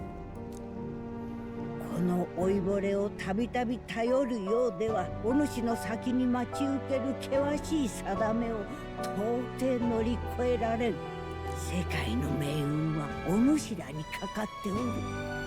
どうか人間の業がこれ以上の悲劇を生むのを止めておくれ。ああ、わかった。この戦い負けられないな。とはいえ殿下もまだ目覚めたばかりだ。今日は凱旋車で休んで、明日早速王都に向かおう。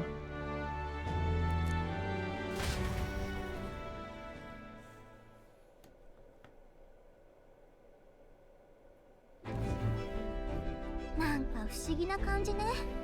ずっと一緒だと思ってたのに、つい最近会ったばかりだったなんて。旅の始まりは偽りの記憶だったかもしれないけど、あんたと旅した記憶はちゃんと本物だからね。改めてこれからもよろしく。ずっと一緒にいてくれ。なんかちょっと照れるんだけど、でもありがとう。Having overcome her trial, I can sense newfound conviction from Gallica as both an ally and a friend. 神秘の妖精ガリカ、魔術師の美徳をなお強く抱き続ける者。彼女との絆の結実によってその最上の英雄像があなたに目覚めたようです。彼女と共にもたらされた新たな力であなた自身の宿命を必ず果たすのです。私が導くべきは未来への道。 Ooh, the party can now say the Elemental Master and Warlock.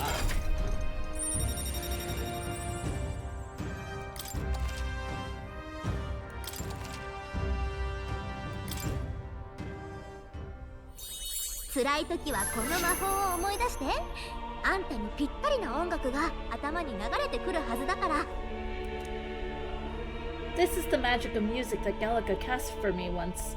Now that I think about it, you may have helped me in ways I didn't realize.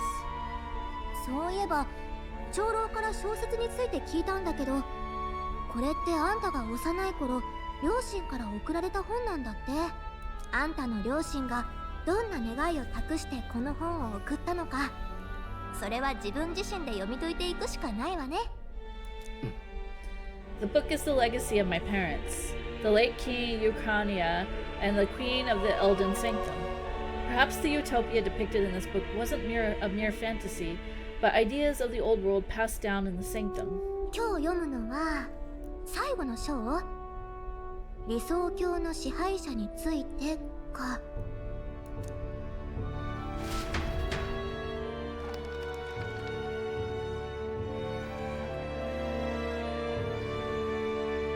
最後の章は理想郷の支配者についてね。理想郷の支配者には確固たる意志が必要とされる。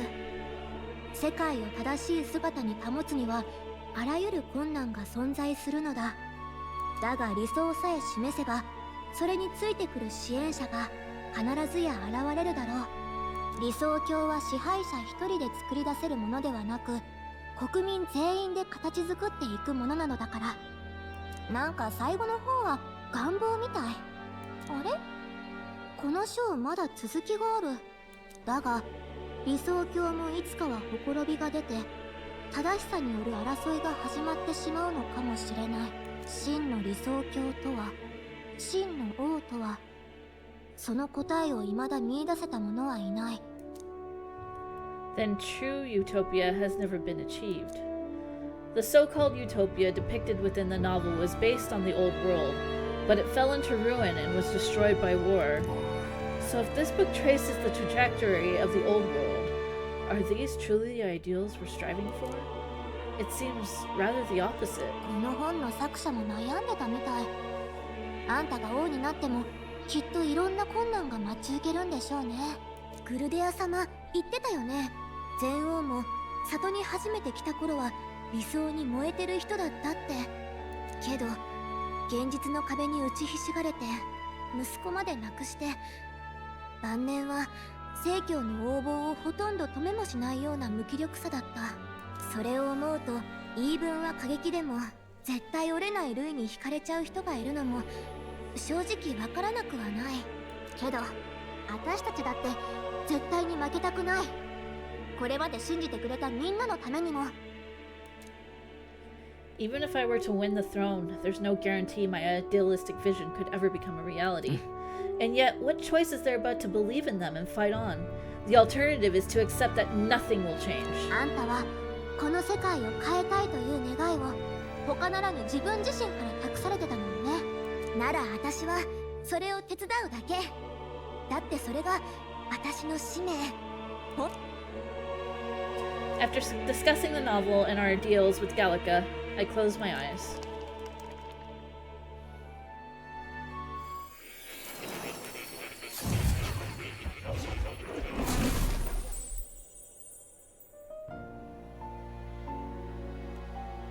Academia. It seems that I've been summoned by Moore in a dream. 事の次第は見ていたよ。文字通り、君は運命を切り開いてみせたわけだ。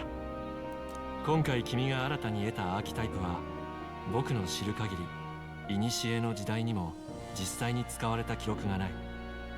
理論上その存在が予言されていただけの君主へ至る者の名を持つアーキタイプ、文字通り伝説の力だ。以前僕は君の定めをエルダ族であることだと言ったが、到底それだけではなかったわけだな。魔法とは定めと向き合い不安を従えようとする技。アーキタイプはその真髄、英雄的美徳をなすほどの覚悟を具現化した力だ。では人が人生で負う最大の定めとは何だと思う？最大の定め？なんだろう。私が私であんたがあんたみたいな。そう、生まれだ。人に生まれたこと、誰のもとに生まれたかということ、人が犠牲をHelp! Tomako forced you here against your will! Tomako Henka! Thank you so much for the raid! Welcome on in, raiders! And hello, Soft Hyphen! Thank you so much for raiding in! Welcome, welcome, welcome!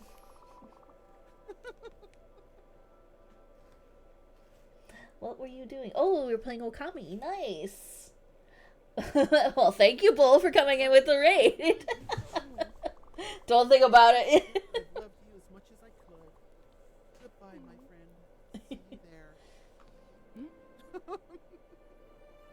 Oh, I do want to play that game.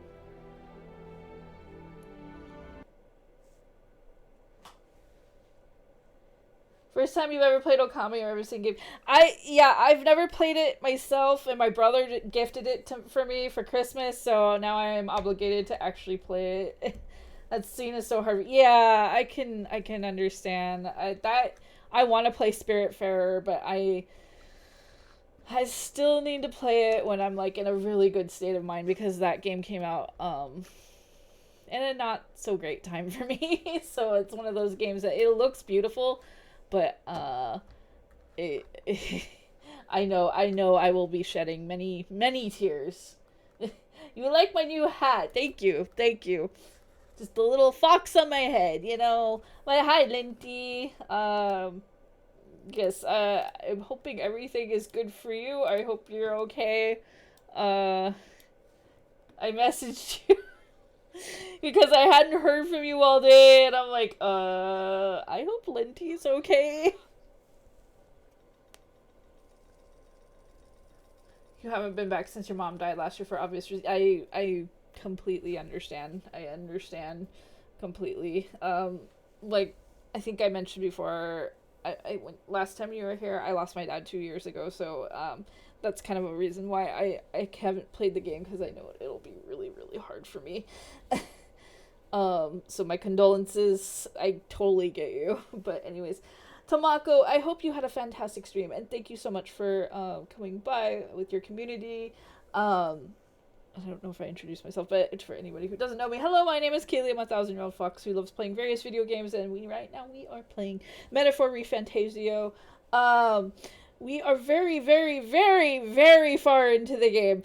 So if you are looking into playing it, and you do not want spoilers, I totally understand. If you need to take off, I will not be offended, especially if you came in with Tomako's raid. You're definitely probably, a little fatigued, a little stream fatigued, and you probably need to rest. So yeah, if you need to take off, no worries. We will see you again sometime.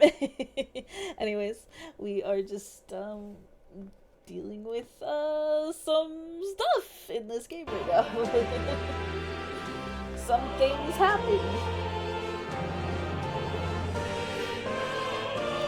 だが君は数奇な運命によって本来は選べぬはずのそれを選び取る体験をした。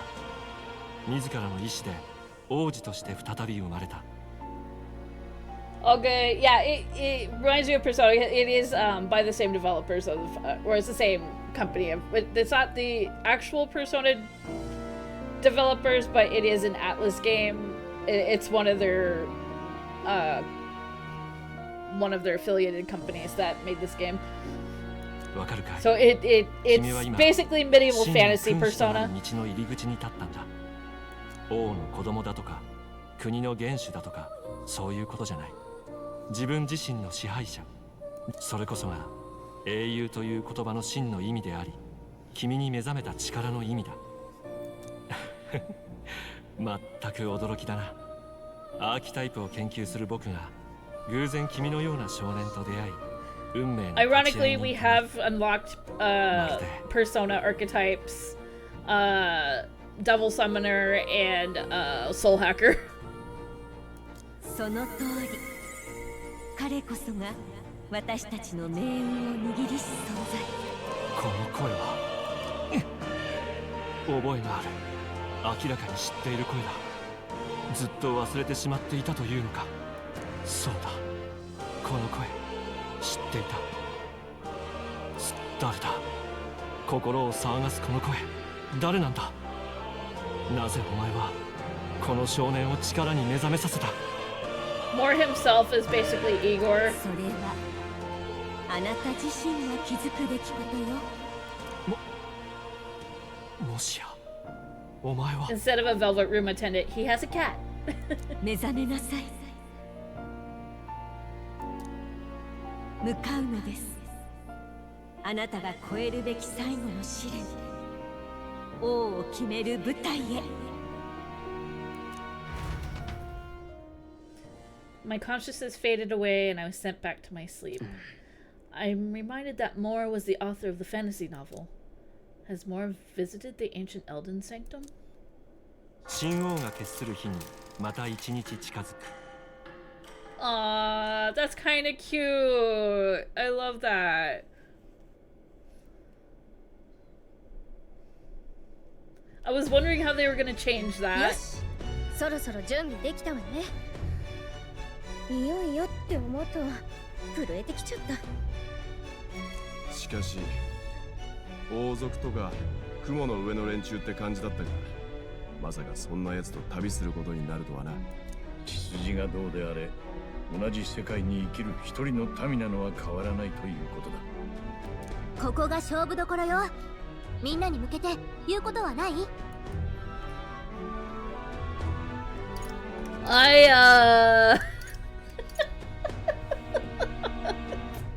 I kind of want to choose that. Can I get a 最後まで諦めずに行こう。もちろんだ。It's no beep boop, but you know. 気がしねえ。心が震えるぜ。それから王子になった心境の変化っていうか、もう一つ確認していい？王を目指すのは何のため？名誉や権力が目当てじゃないわよね。Some coin would be nice though. To protect my country and its う。この people. 国のみんなを守りたいんだ。それを聞けてよかった。騎士としてこれからも全力でお供します。みんな準備はいいってことね。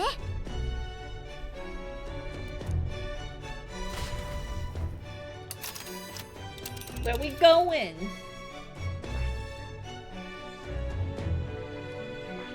ここだな。行きましょう。Yeah, let's get back to Grand Trad. We'll stop Lois this time for sure. Let's go. I doubt all in Grand Trad will give us a warm reception. Still, should we choose not to fight, then Lois's victims only pile higher. Easy to say we'll help anyone, but doing it on a whole nother thing. All the more reason we gotta prove we're serious by putting our lives on the line. We'll lead by example. Besides, it won't be the first time we've crawled our way up from the bottom. Oh yeah, we got more time. We got more time. あまたの犠牲の果てに一行は新たな力と真実を手にした。だが宿敵ルイはもはや玉座に片手をかけたと言える状況。それでも一行は闘志を胸に飛び立ってゆく再びの決戦の地、王都グラントラドへ向けて。Yeah, I knew we had a little bit more エルダの少 time. 年候補は行方不明。もはやルイが王になるのを待つばかりか。そういえば将軍の姿が見えませんが。ルイ派の声が大きくなり、とうとう失脚させられたそうだ。Damn, they're losing people left and right. 正教の人気が陰るのはともかく、なぜこうもルイばかりに支持が。民の考えなど今も昔も同じですよ。自分で決められない。だから道を示す者についていく。何も考える。ただついていけばいいからな。さて、万策尽きた我らはどうする。王となったルイは我らをどうする。いや、生かしておくはずがない。身を隠すか、いっそ外洋へ船を。悠長な相談をなさってる場合ですかな。誰だ。せっかくだから教えに来てやったのさ。一つだけ生き残る方法をな。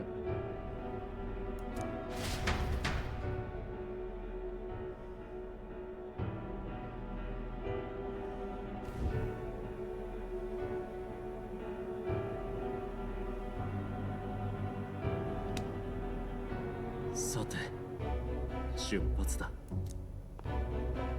ルイ様、申し訳ございません。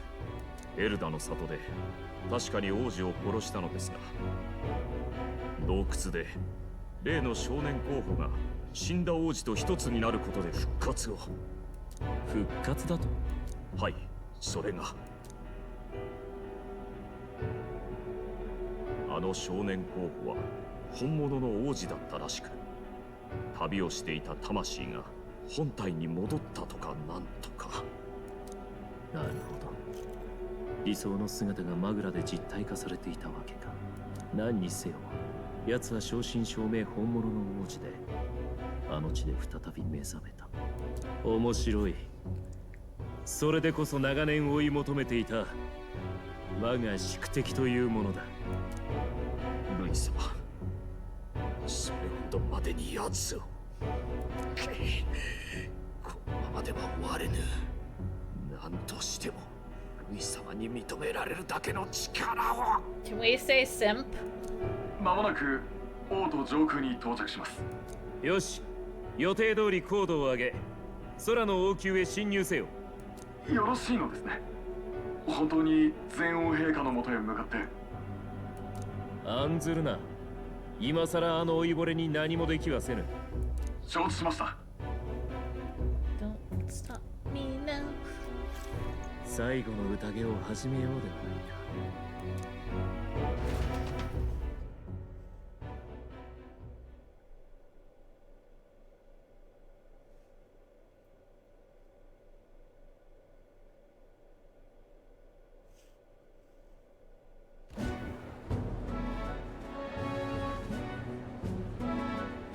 さあ、ルイ以外にかけるやつはいねえのか。もしルイが負けりゃ銀貨1枚が大金貨に化けるぞ。おい貴様、ルイ様が負けるとかって思ってんのか。 This guy is gonna make some そういう bank. わけじゃねえけどよ。なら俺は王子殿下に全部だ。Damn. 正教のお役人が賭博とは、こりゃ世も末だ。王子様の味方とか本当にいたんだな。てか王子だって話は嘘で、確かバケモンだとかそんな話じゃなかったか。潮目の読めない奴らは大変だな。王子に関しちゃルイの話を丸飲みか。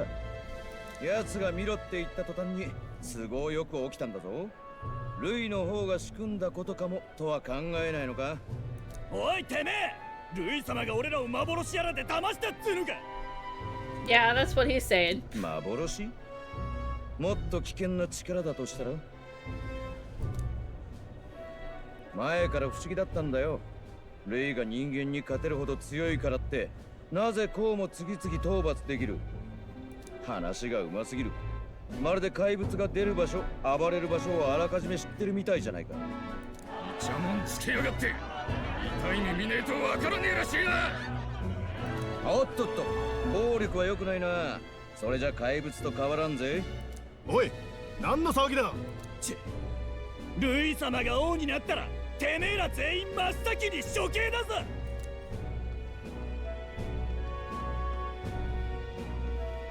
まあ連中も大声出してねえと不安なんだろうよ。ついに王と近辺にも人間が出始めたからな。それだけじゃない。社会のいろんな場所に溜まってた上流階級への鬱憤に火がついちまったのさ。力を尊ぶ類は確かに残酷だが同じくらい公平なんだよ。俺たち権威側はずっとそれを理解できなかった。だからってドイツも急にイラつき出していがみ合ってる感じだ。こんなん見たことねえよ。普通じゃねえ。熱狂と破滅は効果の裏表だ。誰かが落としどころを見つけねえと実機に。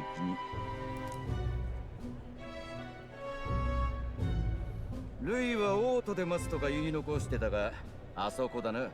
ご自慢の凱旋者が顔の上の王宮の敷地に入っていくのを大勢が見てる。何が始まるってのか。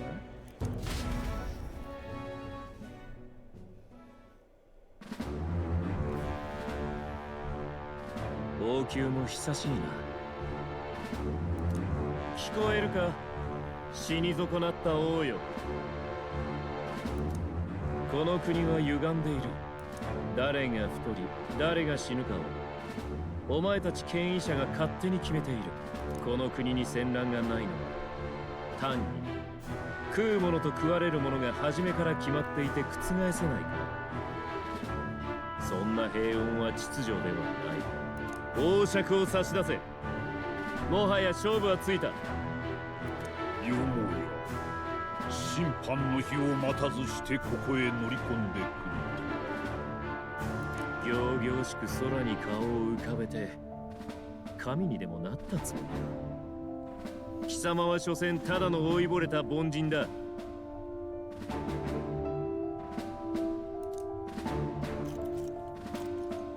王の魔法をどのように使う？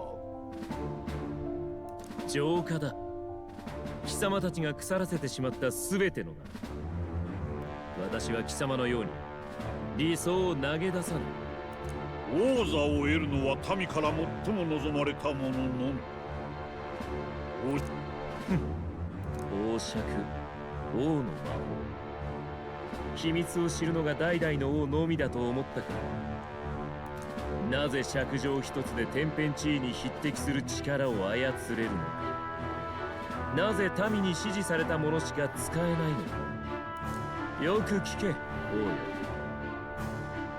王の魔法の正体とは。 We're gonna find out why he has such a chip on his shoulder.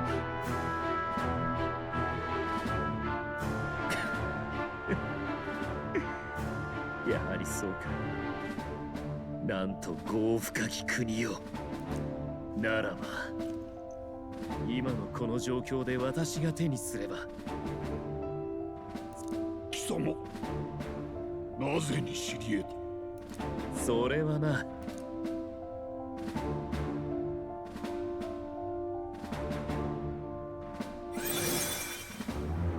The horns are fake?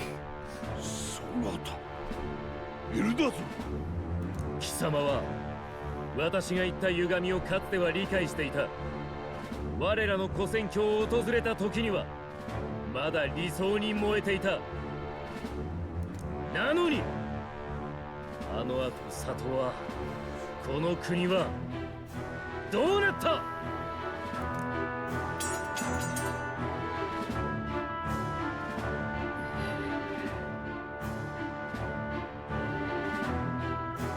The horns are what people liked about you, now you're just a normie.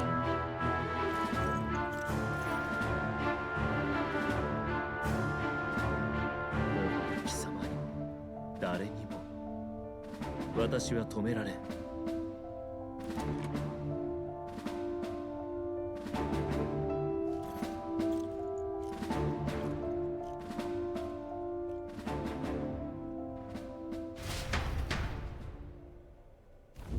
起死回生を果たした一行は今再び王都へと降り立つ。だが待ち受けていたのは怪しく染め上げられた不吉な空。どんな風にここを立ったかを顧みれば、この機関が凱旋であるはずもない。試練を予感しながら凱旋者は静かに降り立つ。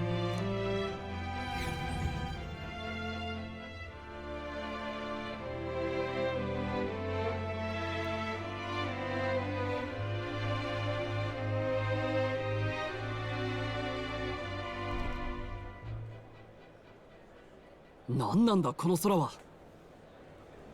Alright. There's a good time for us to take a break, so we will be back in a few moments.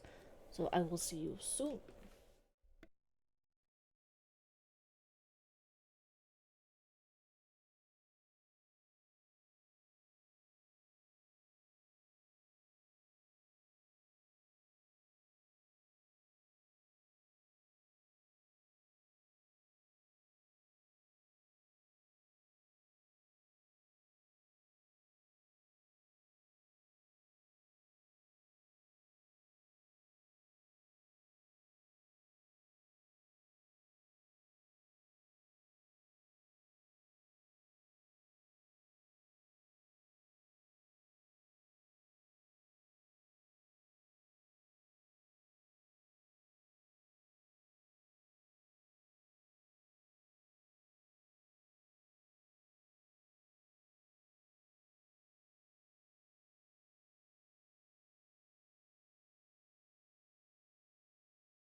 Okay, we are back.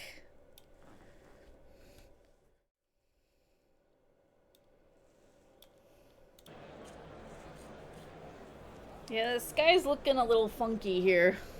あいつはおい、いつかの怪物のガキが帰ってきたぞ。そうか、空がおかしいのもそのせいか。死に損ないが、どの面下げて帰ってきやがった。思った以上の歓迎ぶりだな。どう名乗ればお分かりいただけるやら。無駄さ、工場くらいで覆るもんか。だがそれでも無視して通るより堂々と行くべきだ。そうだな。王子殿下がここに再びお戻りになった。ルイの怪しい魔術を受け姿を歪められたが、悪しき呪いは払われ、真の姿を取り戻され。おい、そいつが本物の王子殿下ならなんで陛下は戦いをやめないんだ。ルイ様の言った通り偽物だからよ。もう騙されないわ。おい、落ち着け。話くらい。マグナス兄弟の片割れめ、パリパスを取り立てたルイ様の恩を忘れ裏切ったな、クズが。大体反逆したやつは処刑なんだぞ。なのに王子を支持しろとか分かって言ってんのか。ジュナ様、憧れてたのにがっかりよ。偽王子なんかと心中になっても平気なわけ。誰とも心中しないわよ。っていうか誰といようが私を。そこの有事不足、騎士団を追放された身で今度は玉座を狙いに戻ってくるとは恥知らずが。ムツタリの娘、異教徒のくせに正教に一矢報いたルイ様を殺そうとするとは。どいつもこいつも裏切り者ばっかりだ。なんだこれは。もはや王子の真偽など二の次。皆感情をただぶつけてくるだけだ。お前らはすぐに皆殺しさ。今すぐ出て行け。王都から出て行け。どうせ怪物なら俺らでやっちまうかなあ。 Alright, let's see you deal with it. まずいよ、このままじゃ襲われちゃう。みんな正気なの？おい、こっちだ。いちいち言い返すな。無駄だ。ひとまず逃げとけ。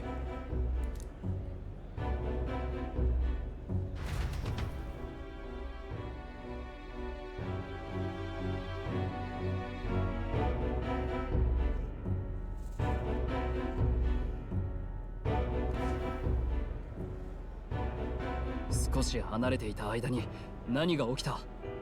市民たちのあの異様な血の気は何だ。 All the emotions and anxiety. なった事件が思ったより尾を引いてる。なんせ怪物が人に化けて社会に入り込んでたわけだからな。いや、それは分かってるよ。事実とは違うけど市民にはそう映ったってことだ。しかも最近ついにこの辺にも人間が出始めた。危険に不慣れなオート市民はみんな疑心暗鬼さ。お隣さんは大丈夫か。身の回りにも人の格好で怪物が入り込んでないかってな。前のフォーデン殺害といい、正直みんなルイに震え上がってんのさ。奴の公言通り従わないと本当に何をされるかわからん。で、ビビり切った連中が次々とルイを救世主扱いしてすがりついてんのか。ルイは知っての通り生まれの貴船に興味がない。貴族や金持ちが自分だけ守るように頼んでも特別扱いしない。おかげで近頃じゃルイに反発していた者まで安全のためにはルイの避難は不謹慎だなんて話さえし始めた。踊らされやがって。奴は救うどころか人間を生み出せるんだぞ。おい、本当にそうなのかよ。ぼんやり予想はしてたがろくでもねえ話だけどな。俺に言わせりゃみんな急に踊らされ始めたわけじゃない。そもそも王権協議会に嘘がない時なんてあったかよ。鼻から正教の八百長。俺自身もその片棒を担いできた。お前たちと会う前の俺は腹が立っても吹き上がるだけ。口じゃ皮肉りながらも結局は人任せで生きてきたんだ。本当の敵はそんな昔の俺みたいな闇雲な熱狂。純粋で悪意はないが間違ってる。そんな思いの濁流なのかな。マグラは人の不安から譲る。こういうことなのかもしれませんね。いいよ。皮肉ね。けどとりあえず何とかしないと。何言っても聞いてもらえないし敵扱いだもん。宿には他の連中が入れないように支度してもらった。まずはそこに向かおうぜ。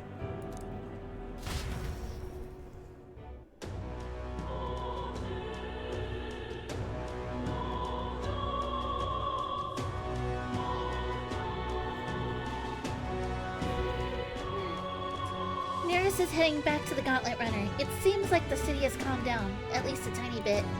They'd have a hard time wrecking your Gauntlet Runner, but we still shouldn't chance it.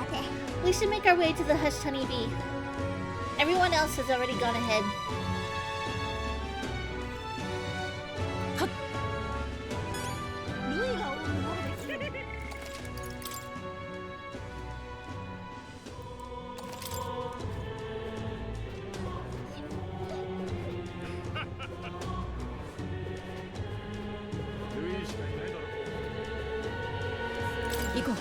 We've cleared everyone out. Let us hurry inside.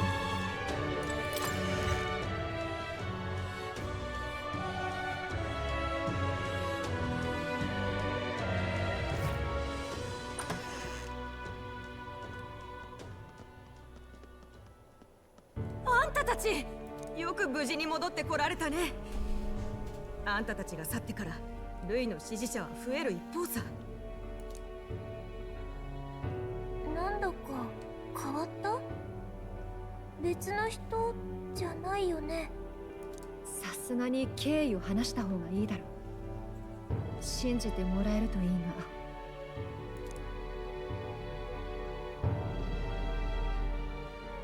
が。待ちなよ。つまりこういうことかい。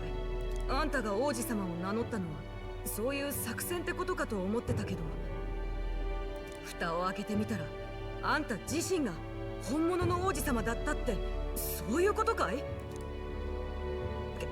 けどその話どうやって国中に信用させんだい？できんの？正直無理だろうな。口で説得したくらいじゃ無駄だってのは今しがた味わった。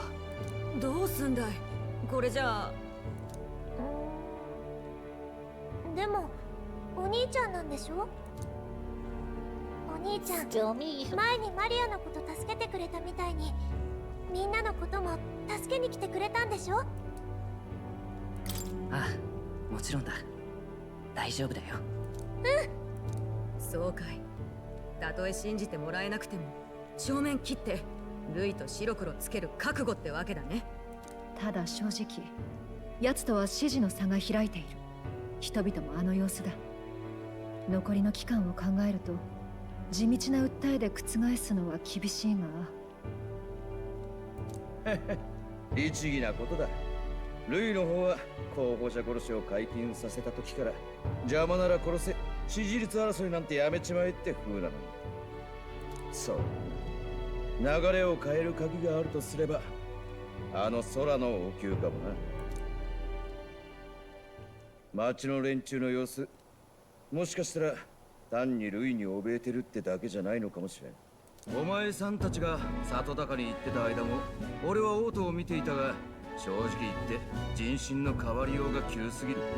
まるで全員まとめて正気を抜き取られたって風だ。こいつはもしかすると。 Jeez, it couldn't be some magical doing, could it be?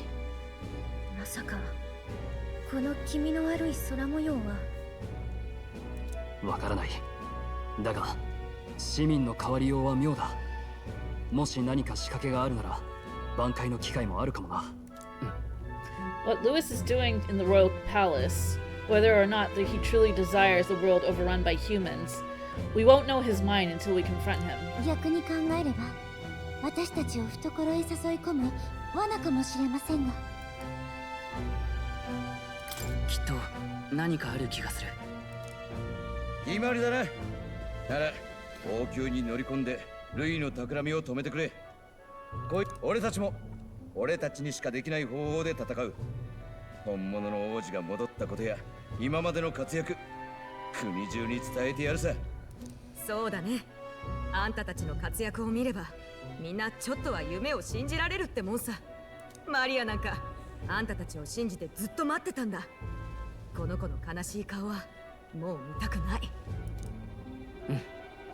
If Lewis is behind all these disturbances, then stopping him will only help us in the approval ratings.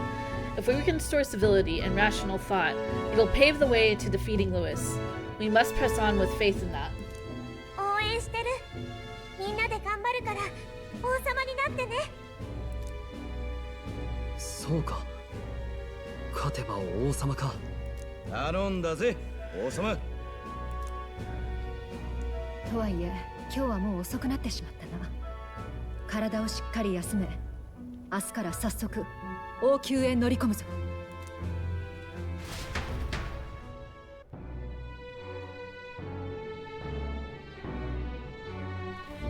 何しようか。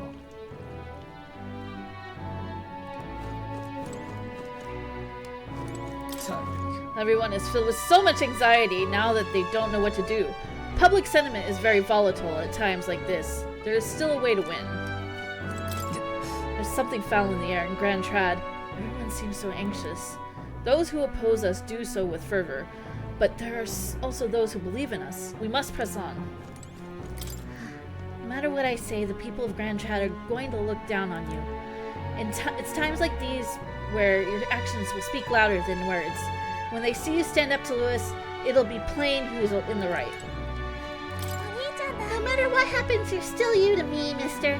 I'm gonna keep cheering you on forever. Who would have believed you were His Highness, the actual prince? I apologize for the less than royal accommodations, but try to have a good rest regardless. It's so different when you were last in Grand Trad. Everyone's staring at you with such disdain in their eyes. We must remember you've still got people on your side. Let's just do what we can.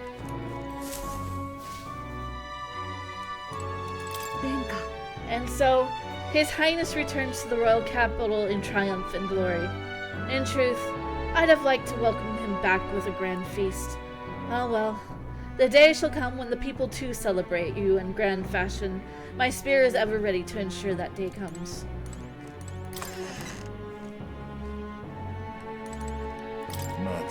First you were Lewis's subordinate, then a false prince, and now you've awakened to His true highness. None have walked so strange a path as you, and after all of this, you still mean to be king. Some turnaround, eh? Last time we were here, people were falling all over themselves to welcome you. Now the only thing I see is fear in their eyes. Damn it, people. Even if he turned into a monster, Lewis is the one making him. That's a fair bit scarier, if you ask me. Damn, it's Idols Day, and I couldn't do Idols Day things.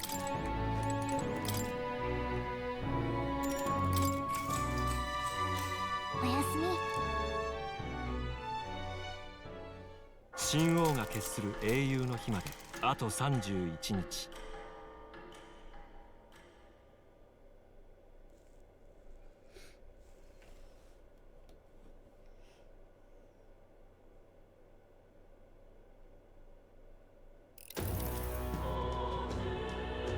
この国に住まうすべての民に告ぐ。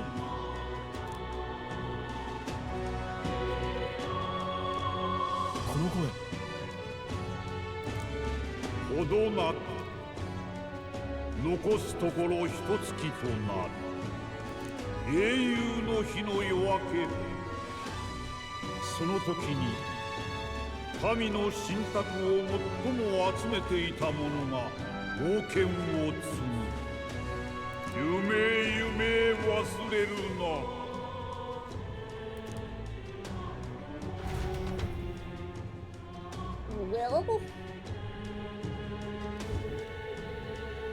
朝っぱらからご苦労なことだ。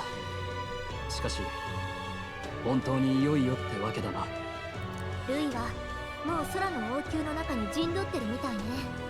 こっちも飛べなかったら手も足も出なかったとこね。あるいは最初から私たちだけを待っていた。この不穏なありさまがルイの望む世界、その始まりの姿ということだ。気味の悪い空だぜ。これで人間まで出やがるんじゃ正気をなくすのも無理ねえかもな。強さ以外の規範が何もない公平な世界、そんなもの見ての通り正気の沙汰じゃないわ。だが今一番支持されてるのはルイだ。騙してるからじゃない。秩序を壊したのがルイだってことは最初から誰もが知っている。確かにな。俺や兄貴実際それに夢を見た。弱者や貧乏人を粛々と踏みつけにする世の中を壊した。 Yes, Mr. Bull. What's the day in game at the moment? It is September 26th. けどよ、なら俺たちは何を旗印にすりゃいい？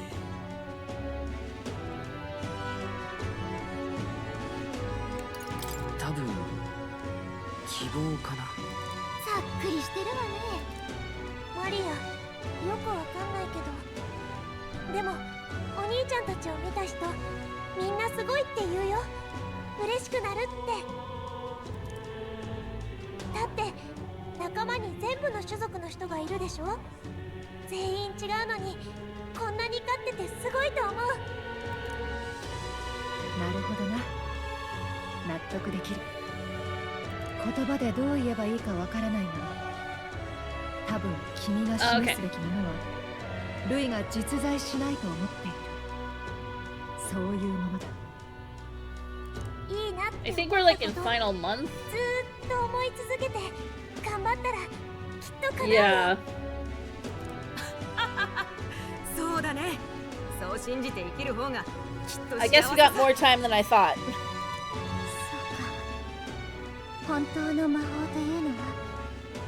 行ってこい王子様。くれぐれも王になろうってやつが死んじまっちゃダメだぞ。 If Lewis claims victory, everyone will be sacrificed in his wake. We have to prevent that from happening.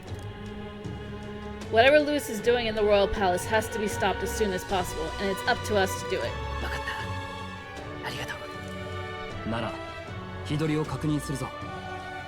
前王は英雄の日の夜明けが期限だと言った。だが全部この作戦だけに費やすのはまずい。人々が正気を取り戻してもルイの体感を止められなければ水の泡だ。余裕を持って作戦を済ませよう。じっくり取り組むとしても英雄の日の前にせめて一日残すべきだ。残りの日数どうやって過ごすかは任せる。悔いのないようにしましょう。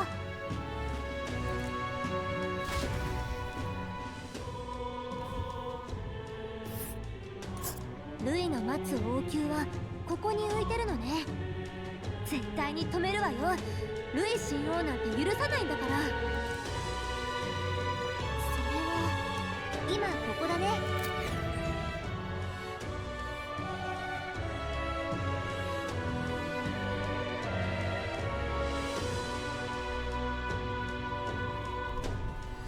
終わらせる。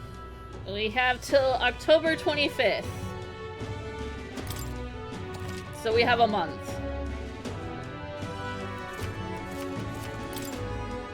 The Royal Palace. You need to be absolutely sure that you're ready for anything before we head in. That place has definitely changed from the last time you were there. Well, time to get to work. But first, to the Gauntlet Runner.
dizzy over here.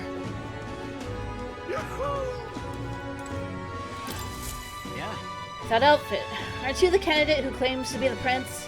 If you are possessed of princely skills, then I have a task for you. There's a place some distance from Altabury called Mount Volcano. Could I ask you to look for the War King's legendary greatsword there?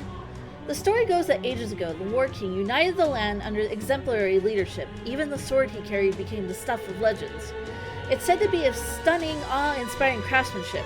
I've traveled many leagues in hope of seeing it, and in fact, it's been 10 years since I first set out.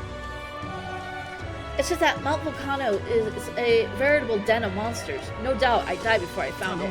That's why I figured I might enlist someone so princely in my steed. Of course, I'll reward you handsomely, and you're sure to find other treasures there too. What say you? It's hard to turn down treasure. You might find something we could use against Lewis, or if not, we could sell it and buy something that is useful. What do you think? Want to go to Mount Volcano and look for this legendary greatsword? You can really do it? You have my gratitude. I shall of course prepare a suitable reward. Not to mention the sword's yours to keep. I just want to see it. Nice! If we can swing it, then we get treasure and a legendary sword on top of it. Sounds kind of worth it to me.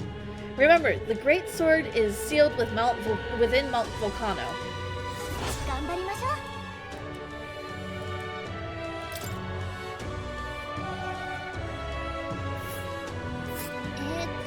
Mount Volcano was right about here.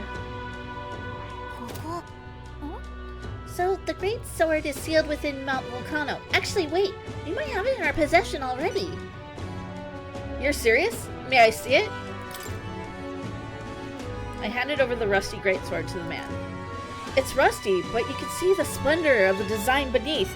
Stay right here. I must polish this. Wow, it's so shiny now. It's so ornate. So this is the legendary greatsword. Actually, no. Judging by the ornaments, this was created well after the War King's time. It's something else entirely. I think in the end, the legendary greatsword is perhaps another myth.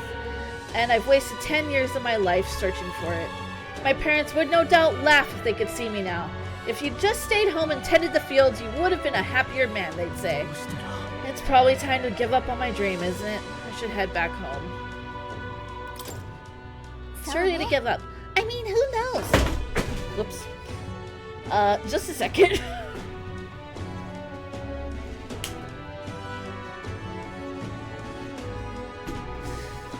I just knocked over my water. Give me a moment.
At least it was just water.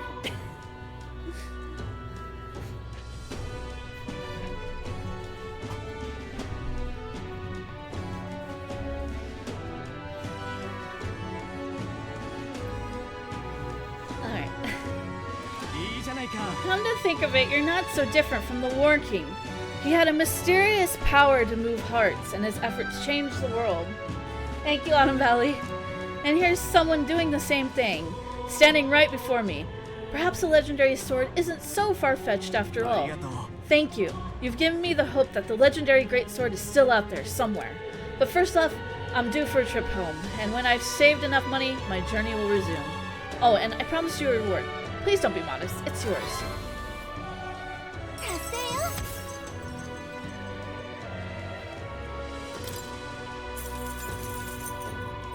Yoshi.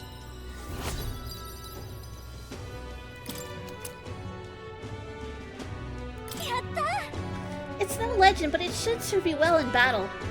Just what we need on a journey like ours, wouldn't you say? You say you're on a journey too, Well, perhaps maybe one day you really will stumble on the legendary greatsword. If you do, I hope you'll come show it to me. In the meantime, I'm in your corner, oh future king. さて。どうしたの？どうする？ That was supposed to get me to rank 5 as... I hope this doesn't affect me right now. That was supposed to get me to rank 5 on wisdom.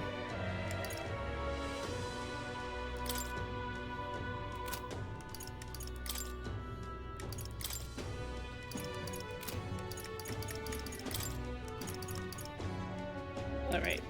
Putting people back in their spots.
Have you forgotten me already?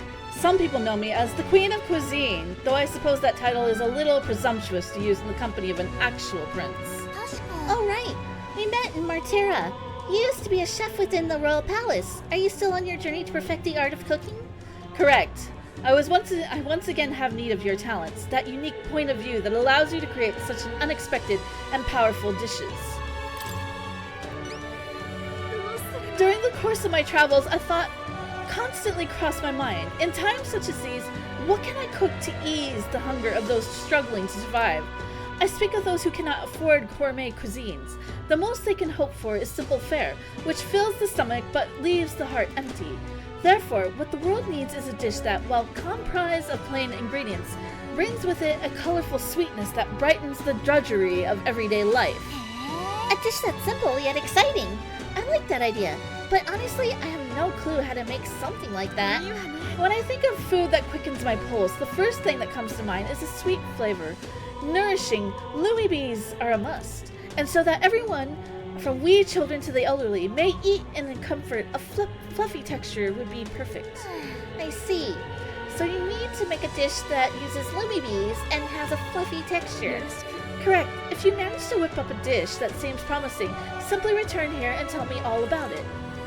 頑張りましょう。ルイ様のようだ。さて。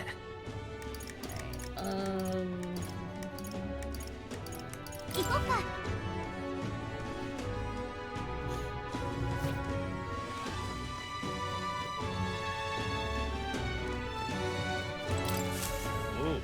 You want to see the contracts? I'm counting on you, Your Highness. Much obliged for taking this contract. Everyone else has been reluctant to take it. See, this place, well, back during a famine, a plan was hatched to save food, and it involved abandoning the people there and leaving them to die. Of course, it's an antiquated practice these days. Rumor is the resentment of these unlucky people manifested into this monster. But if this creature, the Ordemos, is left as is, it's highly likely that it will start to terrorize the neighboring areas as well. That said, If the superstitions don't deter you, by all means, take it down. What do you think? Will you do it? I knew you would look dependable. The place is called the Abandoned Path. Ordemos won't show its face willingly. You have to get its attention first by going after the Rigopita, a type of snake monster. The snake has sharp senses, so it reports any intruders to Ordemos, which steps in to do the fighting. They've got something of a symbiotic relationship. Once you've taken down Ordemos, bring me back the Bloodstained Talon. You'll get the reward after turning that in. The informant should have more details too. Well, I'm counting on you.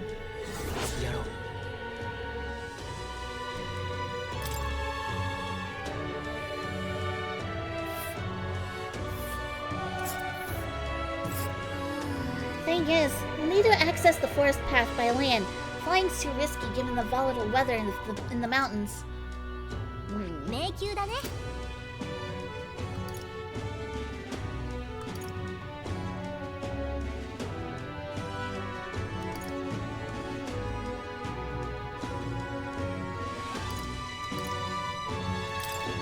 Seems there's more than monsters causing trouble nowadays. This contract will require you to assassinate founder Sistis, the leader of some religious fanatics. And by religion, I don't mean sanctism or even the pagans. This is just some nameless sect out there proclaiming death to be the true salvation. They believe that if they die before the world is destroyed, they'll be reborn in a different one. They say the world of today is fated to end, and dying is our only means of rescue. If they kept their delusional fantasies to themselves, it wouldn't be our problem. But now they're attacking people near Grand Trad in the name of salvation. Yeah, that's going too far. They're no better than common bandits. Indeed. Security in Grand Trad's bad enough with all that's going on, so this death cult is pushing us over the edge. Some have even started sympathizing with their ideology. By all accounts, it's chaos in Grand Trad right now. So please, for the sake of Grand Trad, end these attacks by ending Bandit Chief Sistis. Thank you. Frankly, there's not a moment to lose. Just between you and me, I heard they got their hands on a secret weapon that can kill people en masse and brought it to their hideout. It's pathetic that they got such a thing under our noses, but the military has its hands full keeping the peace and hunting down monsters. We need you right now. Bring me the Founder's hatchet after the job's done. Deliver that and you get the reward. Got it. We don't know what we're up against, so it'd probably be good to talk to the informant in the royal capital first. They're holed up up north of Grand Trad in the disgraced ruins. I'll share the exact location.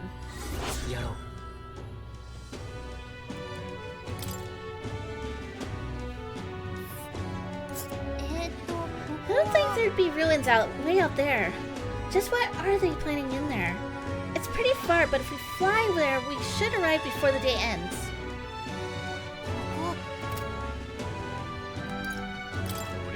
I need someone to defeat the great bird monster Kokomordos, and you're probably the only ones who can do it.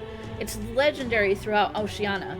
They say it's Kokosados that's lived for hundreds of years, growing enormously strong as a result.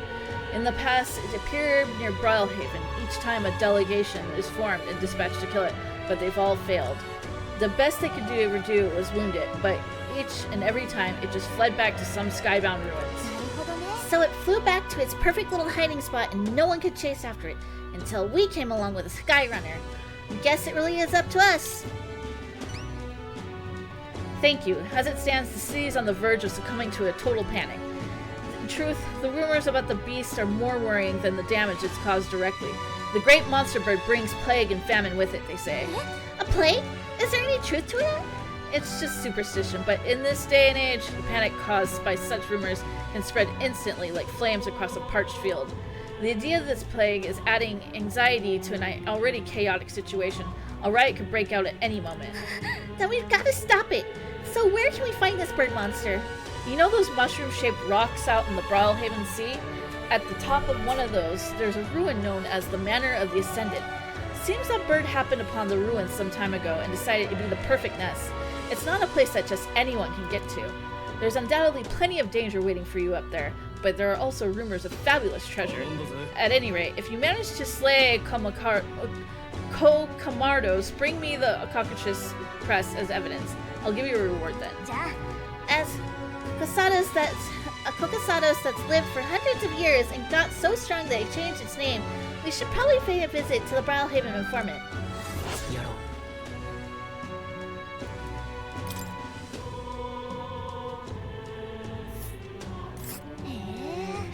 place is on a rock, right?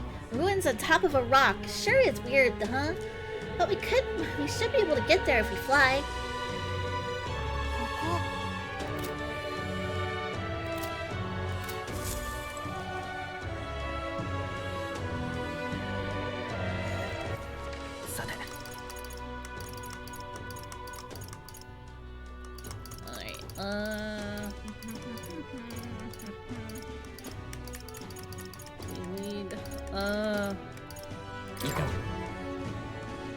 Grab informant stuff.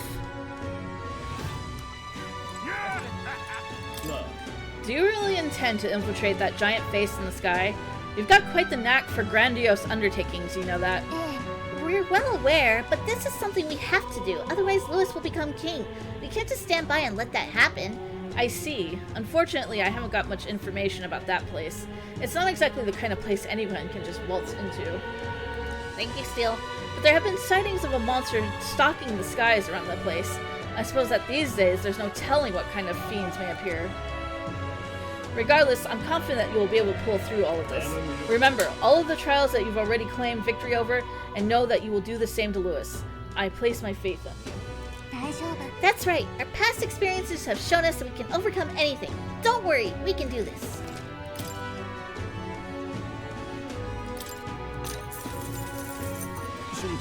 The leader of that particular group of bandits is a man known as Sistis. Word is, he's a drifter who hails from Altabury. That bloke is motivated purely by greed, and he's got a particular taste for gold. Perhaps tossing some out during the battle will be enough to distract him. Sounds like this will be a fight where skills that use money should be particularly effective. Other than that, he's apparently weak to light magic. Be sure you're properly prepared before going against him. Huh. So despite having a bounty on his head, this guy doesn't sound like he'll be a particularly strong opponent. No, to be honest, Sistis himself isn't a figure of any meaningful significance. However, there is more to his story. The information is still hazy, but apparently there's something far more dangerous in those ruins.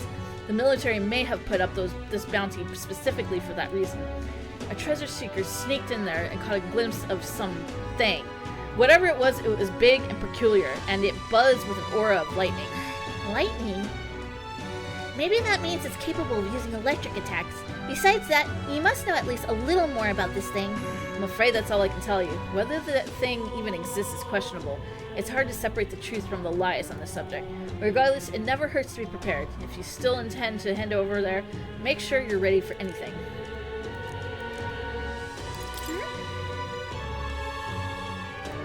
Okay, never mind.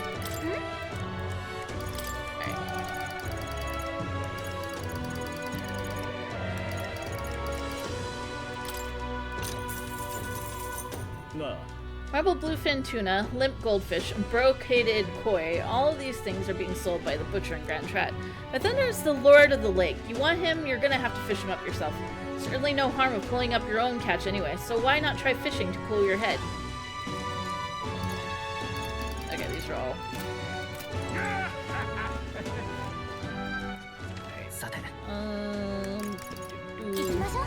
Runner...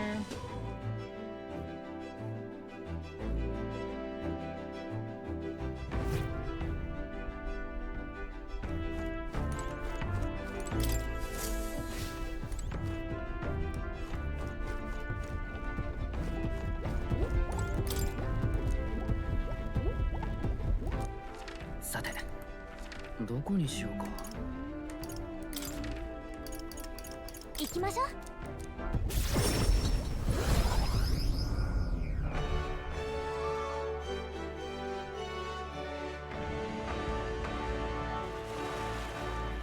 やった。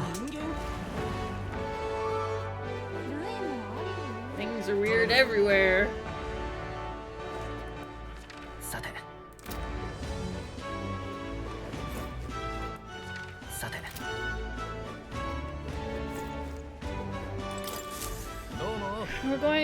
Going out of your way to talk to a Mistari like me? I admire your pluck, lad.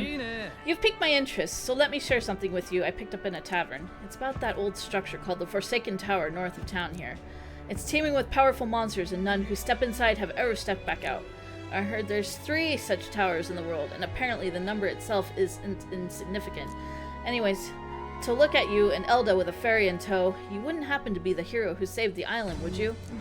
In that case, I think there's something particular you should hear. Consider this top secret. Apparently there's some sort of legendary monster at the top. I've heard it's got something to do with a trial for obtaining a forbidden power. But that's all about all I can tell you. Anyone who's looked into it hasn't survived to tell the tale.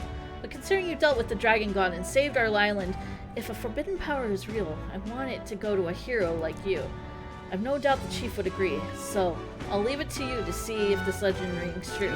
If you want to dive a little deeper into the trial, try the informant in the tavern. I get a lot of my information there.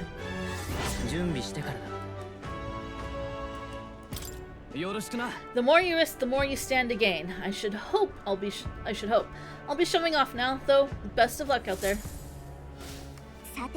A forbidden power in the Forsaken Tower. Fun. Shall we check it out?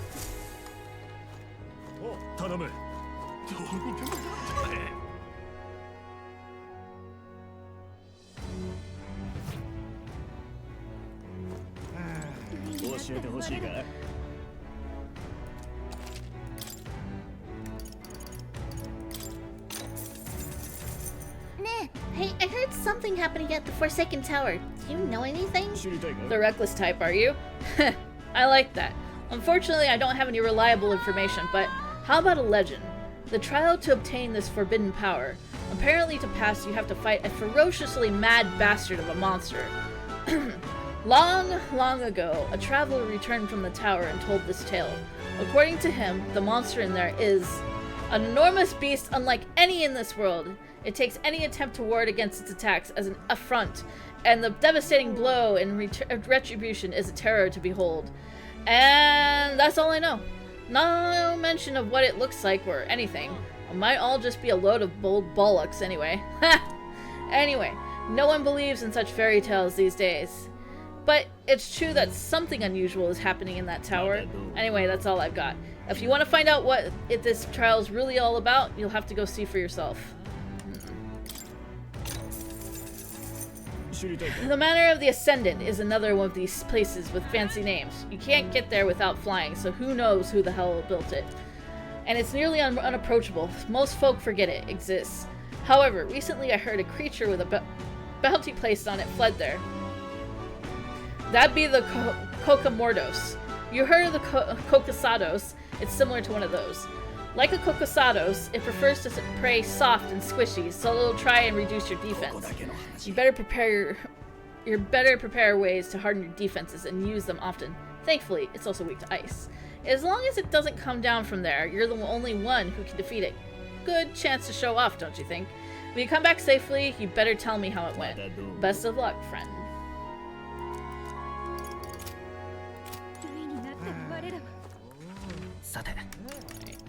行きましょう。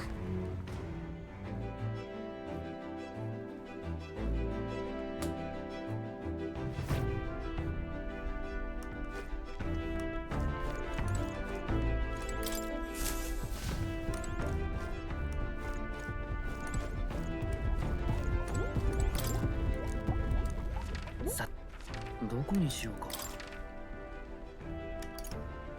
行きましょう。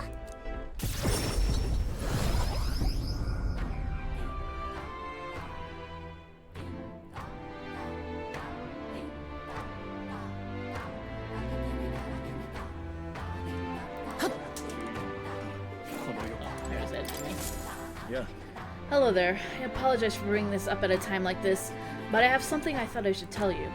Lately I've been searching through some old histories to review our true traditions, and I discovered something about a set of towers scattered throughout the country. A tower? Like that one place, right? Yeah, we're familiar. Oh, is that so? Then that makes things simpler.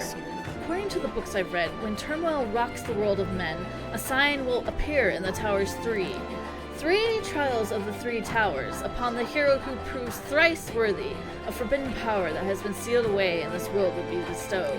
Essentially, 3 towers will appear, each with their own trial, and then whoever conquers them will obtain some kind of great, unprecedented power. The nature of this power is unknown. However, judging by the description of worthy hero, I sense these are trials of not only sheer strength, but honor and other like qualifications. Then the trials seek to test one is worthy of power, and overcoming it confers one with the honor. Somehow it reminds me of raw magic. I dread to think about what would happen if Lewis obtained it. I would much prefer it in your hands. And what do you think of it? Will you undertake these trials? One tower is apparently south of our island here. It is called the Spire of Blind Faith, and is known by some of the islanders. But for precise information, you best ask the informant. I hear there's a monster that's taken up residence there, so it might not hurt to go in with a bit more protection.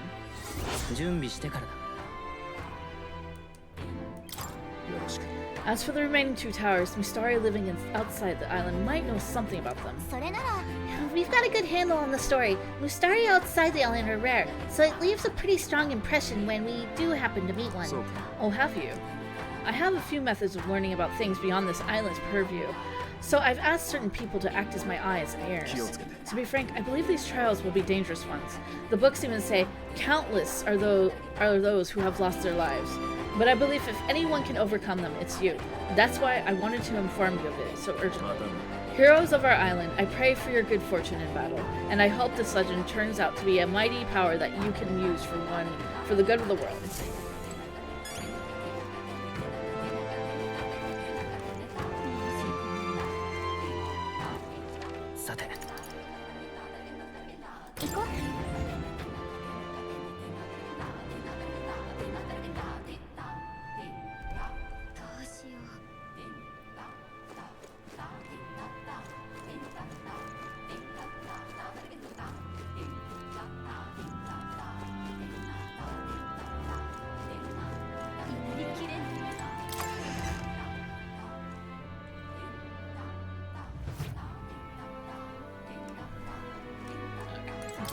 I think the informant might be outside.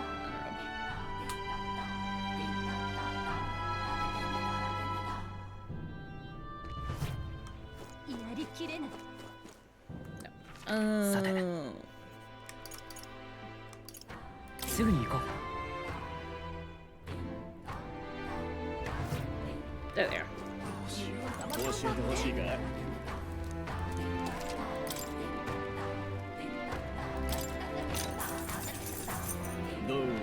Ah, you heard about the Spire of Blind Faith from the chief, did you? I'll tell you what I know about the trial there. As you've heard, no one really knows too many specific details. It would help if anyone who ever came back. But it's said that a long time ago, there was a man who fled from the tower, and with his dying breath he scrawled these words. The beauty of the purple flames invites only death. Should you fall for their temptation, it is your life that will turn to ash. It doesn't read it like a will, so we assume it's a warning. Hard to say what it means with any certainty, but the man was clearly haunted, so something in that tower must be truly terrifying. I interpret it as a strong suggestion that you would need protection from fire to go in. It certainly couldn't hurt. And that's all I know. I can't imagine anything called the trial would be easy, but I have faith in you.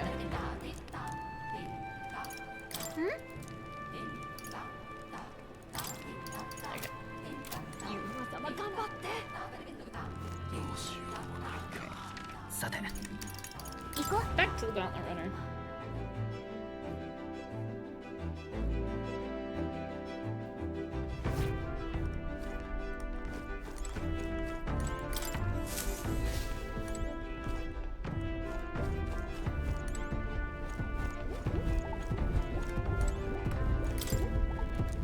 Saて、どこにしようか。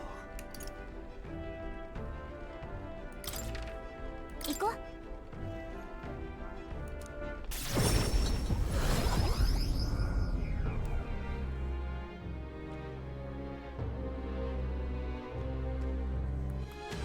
さて、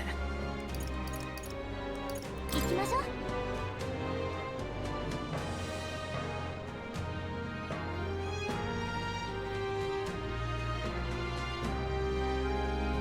よっと。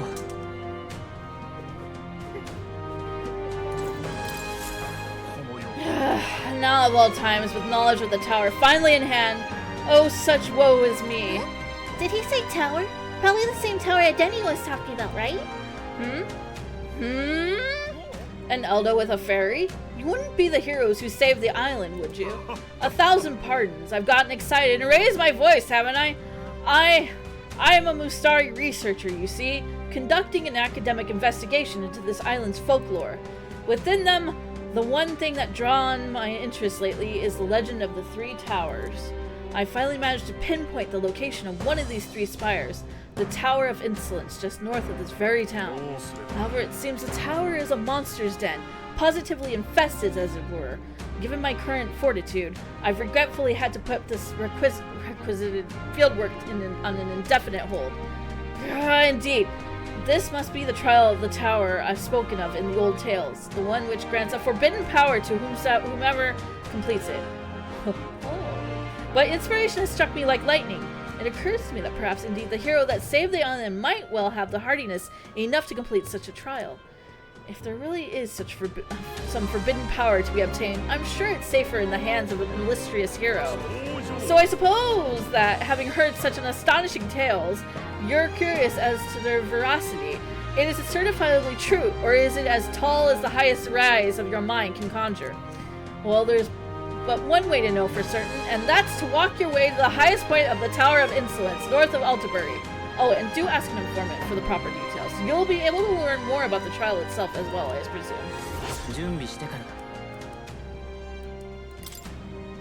I'm quite glad the endeavor of the tower is in the hands of one so capable. I'm beaming, in fact, that it is a hero's charge. And with that, I take my leave. Ever further research awaits me. Fare thee well. He talked up the tower enough to get me curious. We should look into it if we have the time.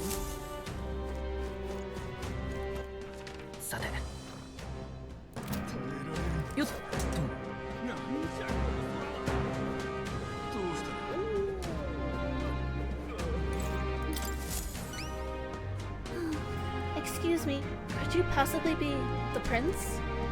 There are all manner of unpleasant rumors floating around, but I don't believe a word of them.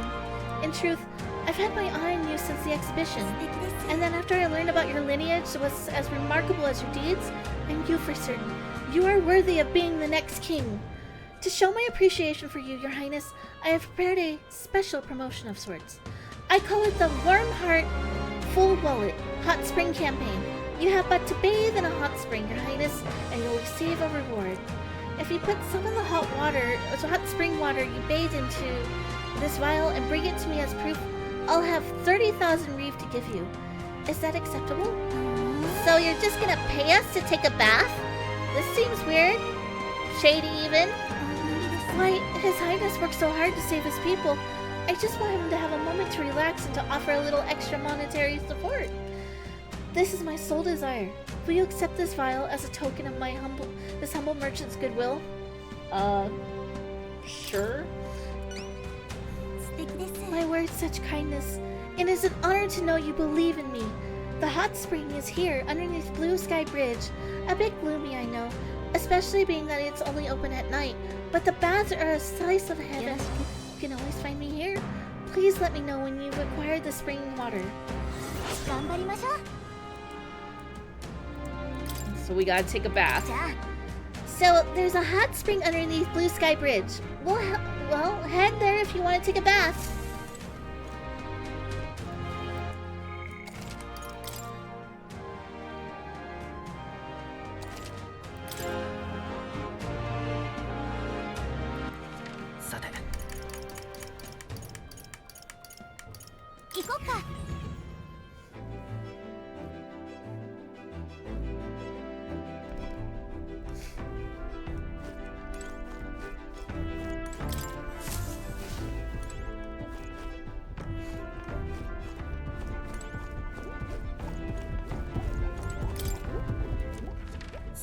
Alright, we're gonna go to Martira.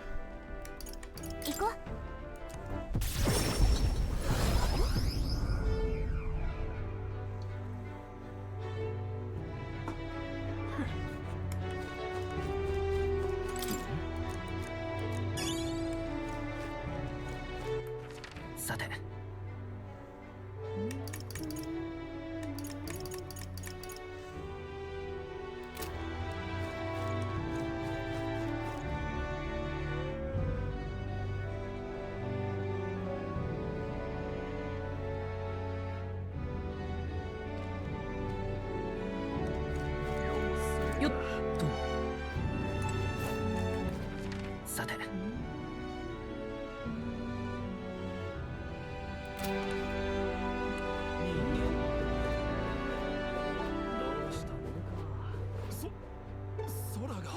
I'm just gonna ride my sword.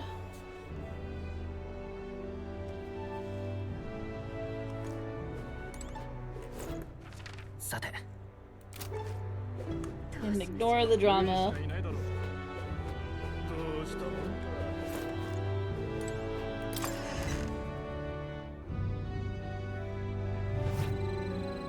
Oh, I hear. Did you see something? Nope. さて行こう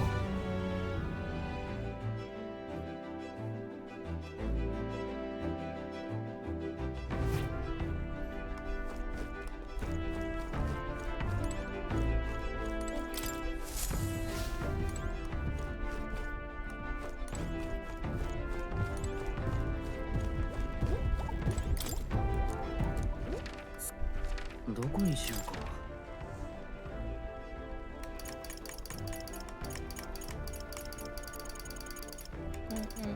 行こっか。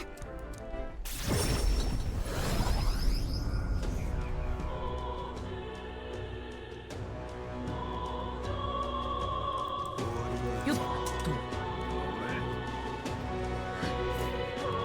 We're looking. There's something shiny and chirping.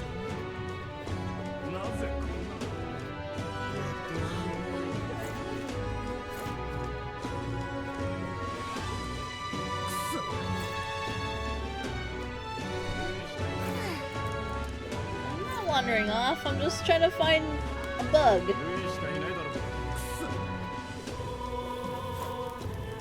Something sizzling though. Oh, there it is.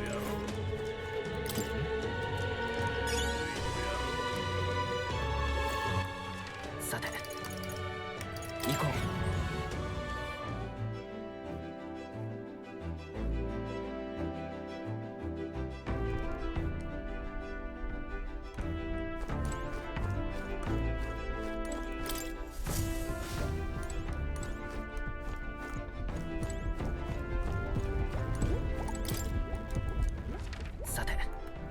どこにしようか。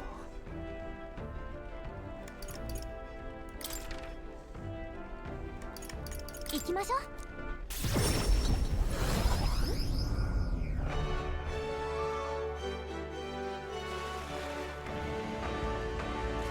Here's your bugs.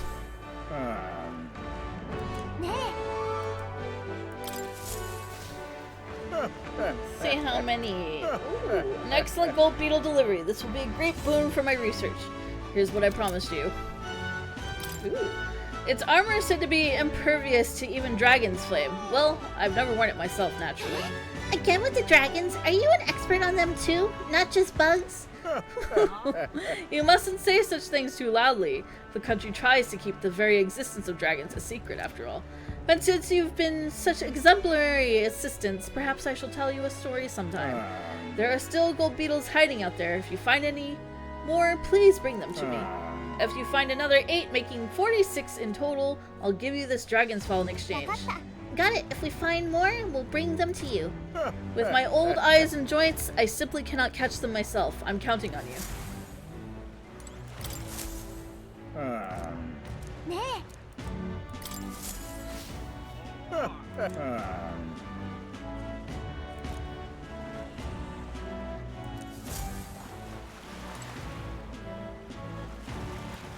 さて Did I miss any more beetles? I don't think I did. さてどうする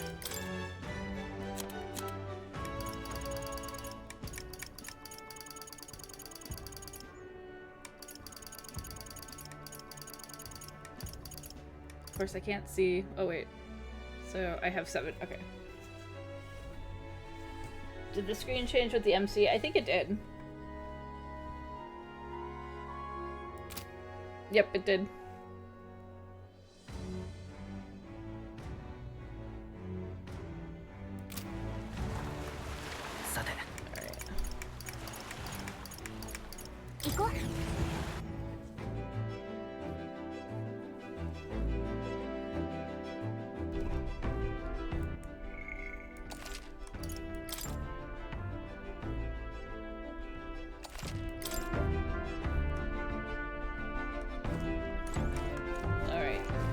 Let's get the show on the road.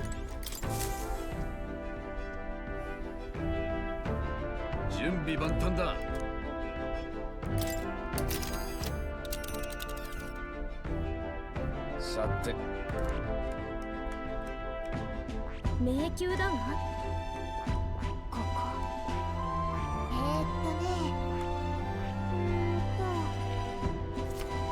Alright. We're going to the abandoned path. That's Grentrad. Disgraced ruins. Tower of Insolence. Nova. There we go.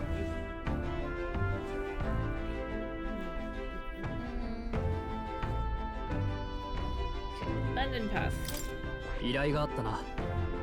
Here's the forest with the bounty. Am I crazy, or has the number of bounties increased as of late?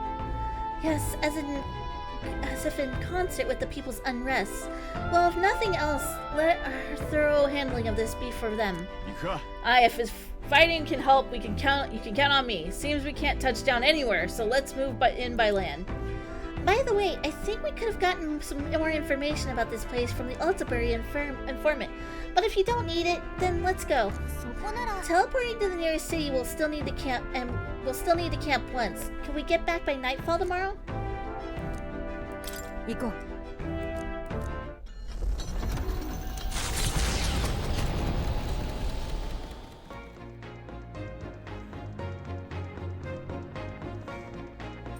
何しようか。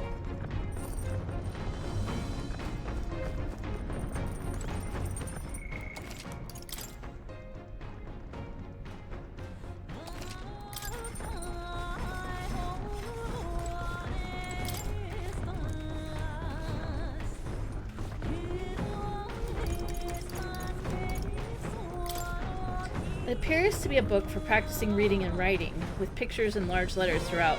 Basilio has written and sketched in it, but I haven't started reading it. This is how Basilio practiced writing. Looking through it really makes you feel what kind of life he's lived.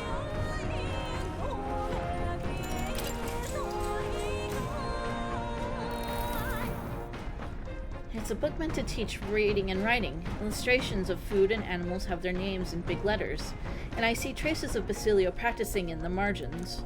The paper is worn, probably from being traced over so much. The names Basilio, Fidelio, Rella, and Louis have been written many times. He seems to have written the words eat, sleep, run, and escape a lot. Makes you wonder what kind of life Basilio and Fidelio really led. Basilio's handwriting is big and bold, just like him. I thought about Basilio's life. I feel like my imagination has improved. Yes.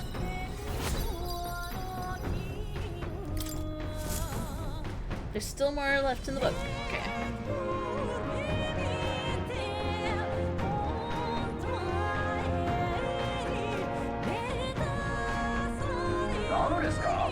Ahoy! You lot awake back there? I've spotted Lovelace's runner. Ew. It would appear the boy's itching for a fight. He's already climbed aboard. Just what I wanted. Let's do this. I don't hate this campaign, but this ain't about politics. It's about beating him down and tossing him off his craft. Oh, おめえらの方から来てくれるた。いい度胸だ。この嘘つきホラ吹き偽王子め。おめえらの最低な悪事はミロのやつから聞かせてもらった。一体何の話？私たち悪事なんて何も。悪意のかけらもねえってか。おめえらみてえなやつがいるから俺らバリパスは。そうだよ。俺はだから王になりたかったんだ。弱い種族ゴミみてえに扱うやつら。おめえらみてえな奴らを見返すためにな。今だ。天才発明家のスピードが鳴るね。私たちの力を見せてあげるんだから。使いこなしてみせる。ちょっと落ち着いて。そうだ。行くわよ。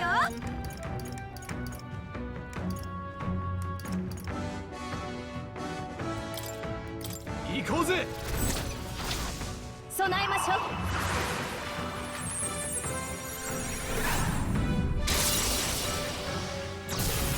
頼りにしてる。 Boy, that was like the biggest Persona 3 reference right there. 準備万端だ。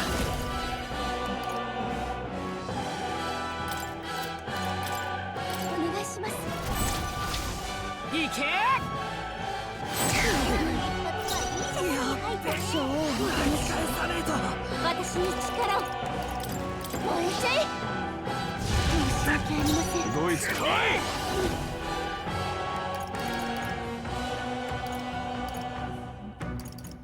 潰れろ。 Well, he didn't stand a chance of that 少し one. 頭を冷やせ。お主は騙されたのではないか。そのミロという男に何を吹き込まれた。偽物の王子が夜な夜なバリバスやユージフみたいな弱い種族を殺して楽しんでるって。拙者やバジリオからすればそれは同族殺しだ。お主、その男にはめられたようだな。じゃあ本当に俺らをコケにしてやがったのはミロは俺とおめえらの友倒れを狙って。私たちを騙すなんて放っておけないわね。ねえラブレス、ミロの居場所はわかる？最後に会ったのはアルタベリーだ。 I like that he's got like rainbow Birkenstocks on. すまねえ。俺がバカだったばっかりに。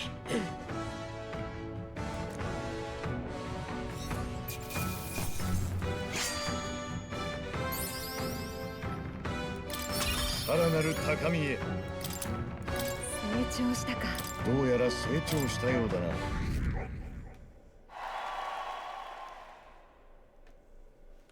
こいつはいい。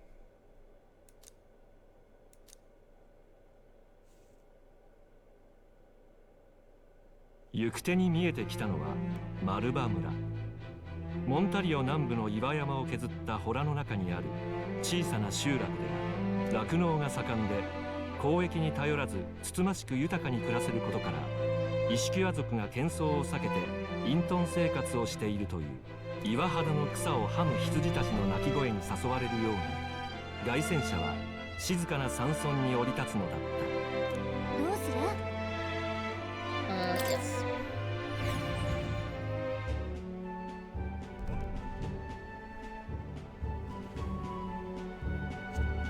すげえ。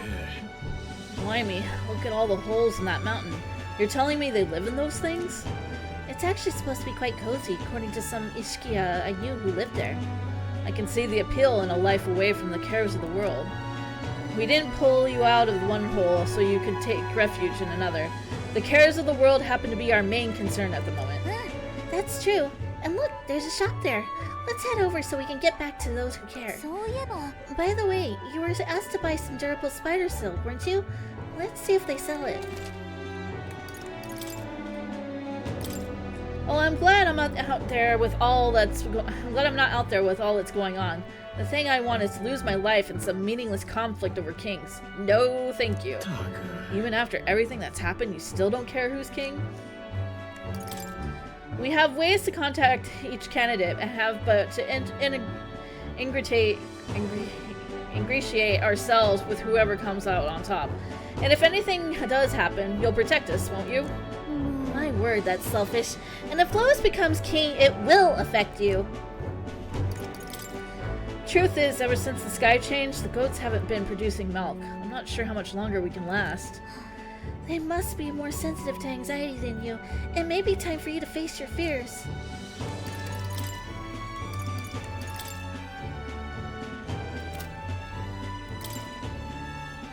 It's an expensive apple.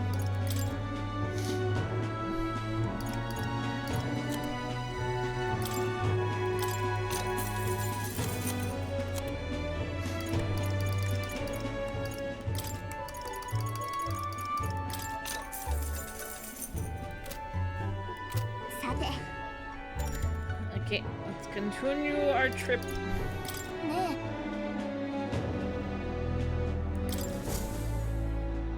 凱旋者は野営地へと向かう。徐々に速度が緩み、到着が近づいていることを一行は悟る。そしてひとときの安息、仲間が安堵の息をつく様子が目に入る。無事に生き延びた幸運を一行は静かに分かち合った。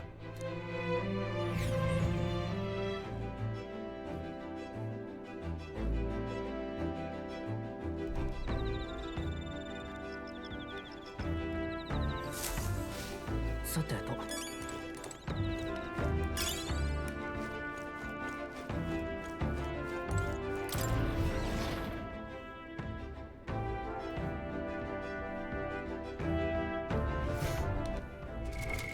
どうさて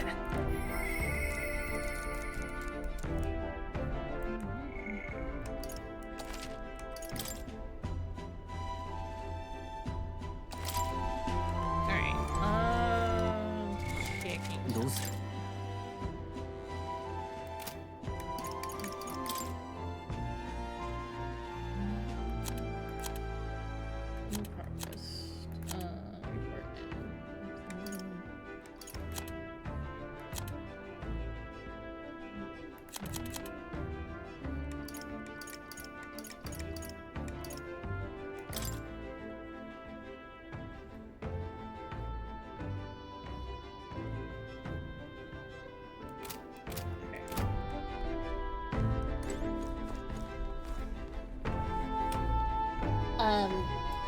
Checking something.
Checking something real quick.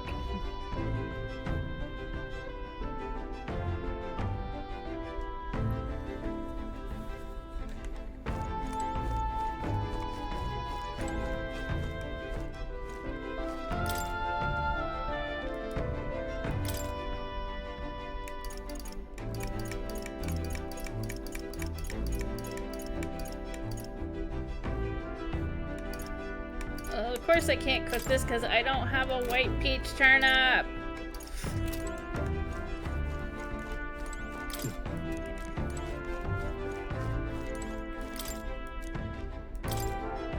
think the one thing that bothers me with this guy, they don't give you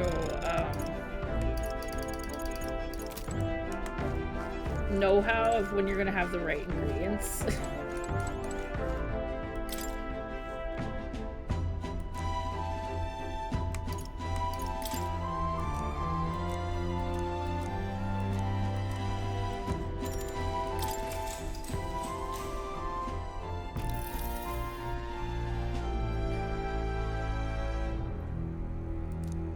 The food section has some beautiful illustrations, and Basilio seems to have sketched Fidelio with a big smile. I've never seen Fidelio smile like that. I'm guessing that's something only people he was close to ever saw. Basilio's handwriting is big and bold, just like him. Yoshi.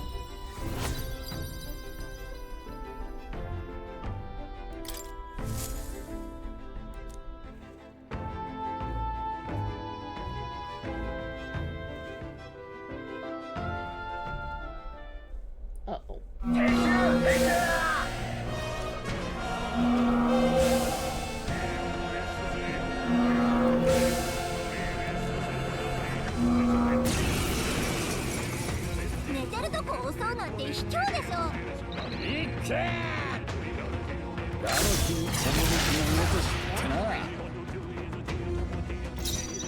使いこなしてみせる。ちょっと苦しいわよ。いいわよジュナ。王道校の力で切り裂く。私行きます。たけりたて炎まだ健在です。さあなんたの魂様よ。Another thingy. 甘く見てなさい。ちょっと力を貸して。この力を絡めてでいくわ。大丈夫。プリンス。そうじゃな加減はしない。はあ。絶対試してみせます。もうちょっと燃えちゃえ。ベルセルク飛ばす。 I'm sure it's gonna run away. 敵が逃げちゃった。It ran off. こんなところで止まってられない。おうよっしゃ強くなったぜ。ありがてえ。おやすみ。神王が決する英雄の日まであと30日。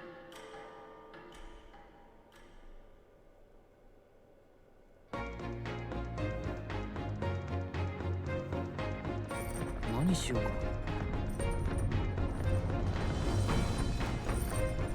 What's today? Water's Day.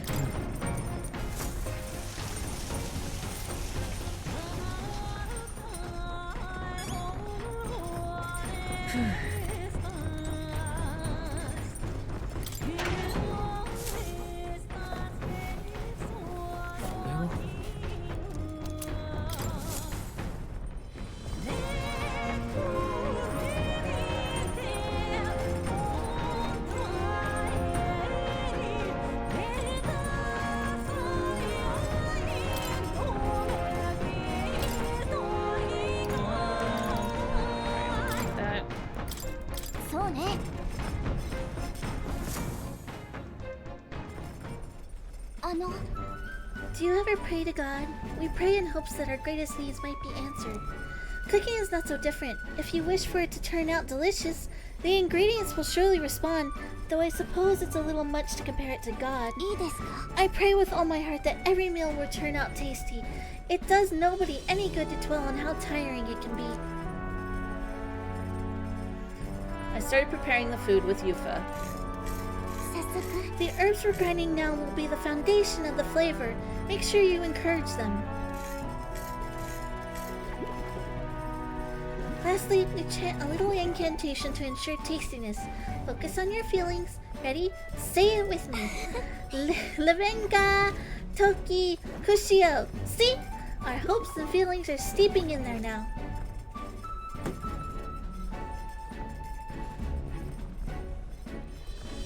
Amazing. The stew we made feels like a warm embrace. It's the Mustari tribe's secret enchanted pottage. Do you smell that? That's all the heart we put into it.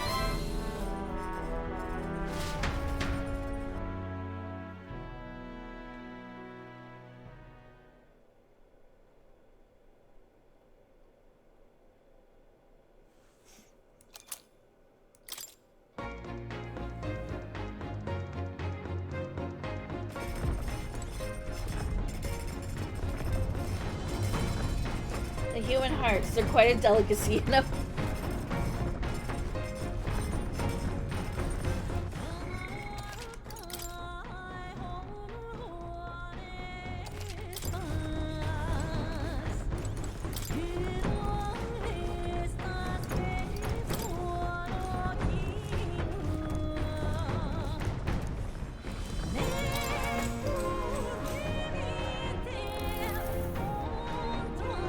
Meant to teach reading and writing. There are some letters facing the opposite direction, probably written by Fidelio. His handwriting is almost delicate compared to Basilio's heavy strokes. The last page has only a single word written in Basilio's handwriting: live. Basilio's handwriting is big and bold, just like him. Yes.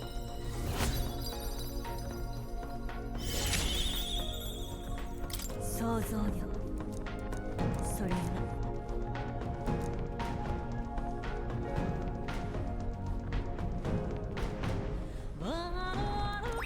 よし。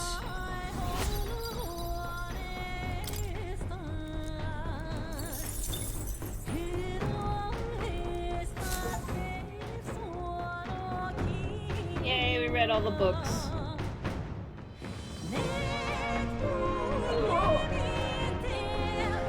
We just ran headlong into an absolutely frightful monster just now. You best take care of it and quick. What a careless monster to run into something as big as a gauntlet runner. Perhaps it wasn't watching where it was going. It is more likely that it saw us and rammed us with malicious intent. If it is not intimidated by a runner, it will likely put up a nasty fight. To the deck.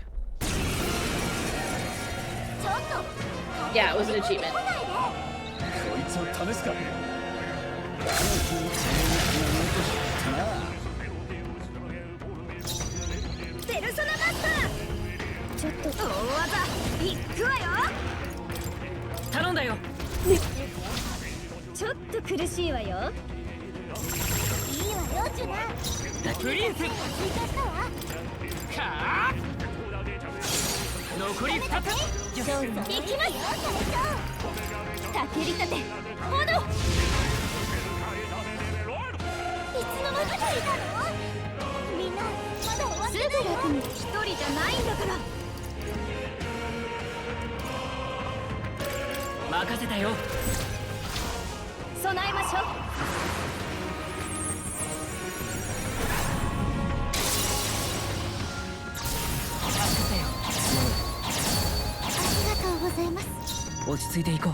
Just in case.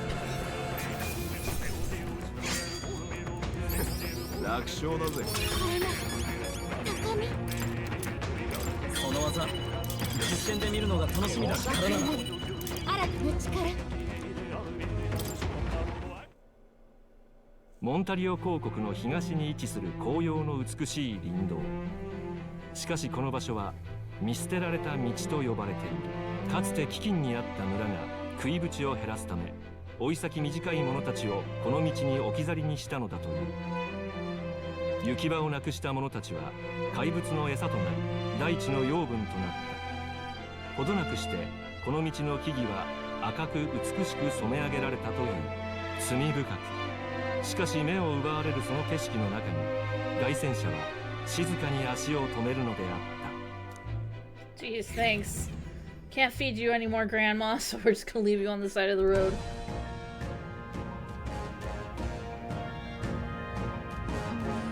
I bet this place would be beautiful if the sky weren't this hellish color. And the monsters, I guess that's why we're here. Monsters that threaten our safety under ominous skies. Practically a metaphor for the country in its current state. If we stop Lewis, perhaps blue skies will return, and we too can come back under less fraught pretense. How wonderful. I shall anticipate that moment. Yet to make that happen, we must first collect the bounty, yes? It'll emerge if we hunt a snake-like monster called Rigopetia. Apparently, that'll alert the bounty that something is off in the forest. Let's get going then. Lead the way.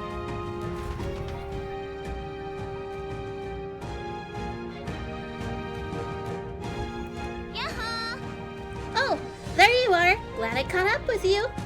When I heard your lot were coming, I rushed right here right away. Just couldn't keep still. This place is like my back garden, you know. Don't be afraid to rely on me, okay? Wha-bam!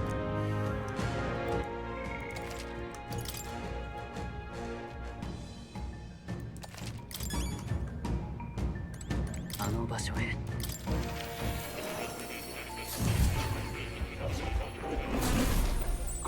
これは。No, we got something new there.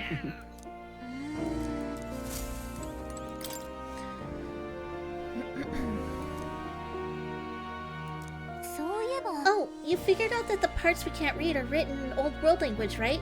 Were you able to find out anything else? Somewhat, yes. However, it raises more questions than it provides answers. What do you mean? It's all names. The parts written in the Old World language aren't part of the spell at all. It's a list of countless names. Yeah. Then again, perhaps that's the type of spell it is to begin with.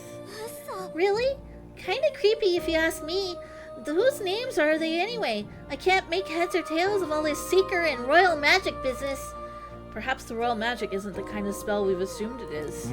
The floating palace, the way the spell reads the hearts of the people and protects candidates from assassination, perhaps there are deeper truths beyond the magic's individual aspects. The former king's greatest wish was to guide the kingdom to reform. I assume that what's written there is the crux of his endeavors to the end. I'm not confident in my ability to decipher any further meaning from it. When or if you recall anything, I would appreciate if you examine the scroll for me again.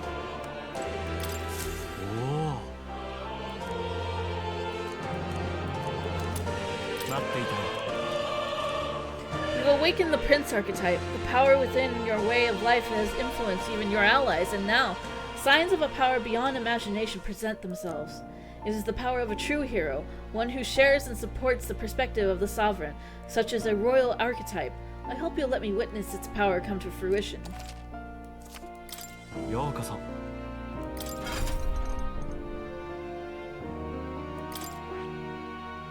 So we're still working on Prince. Stroll's still working on Healer. She's fine, he's fine, she's fine. Okay, if we can... What was it to do? Double Summoner. Okay, she needs Magic Summoner... Or Magic Seeker 10.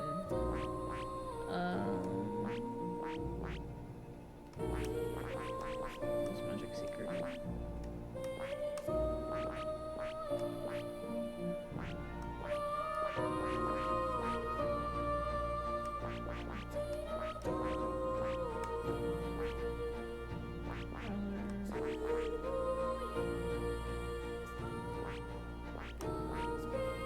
Persona Master, Mass Dancer.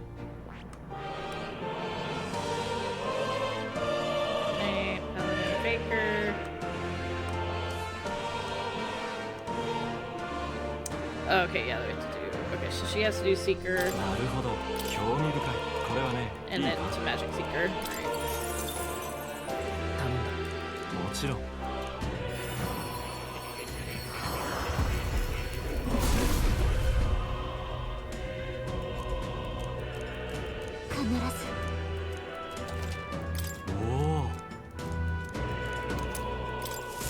新たな技を得ました。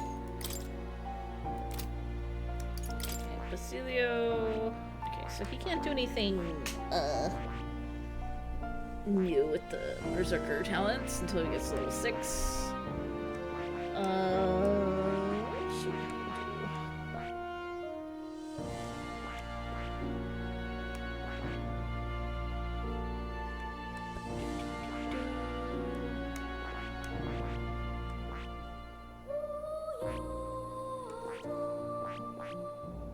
Have him do Brawler. He would like to punch things. Step なるほど。興味深い。これはね、いいか？頼んだ。もちろん。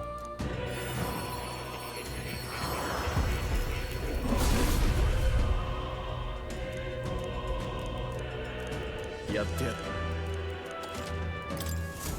俺強くなってる。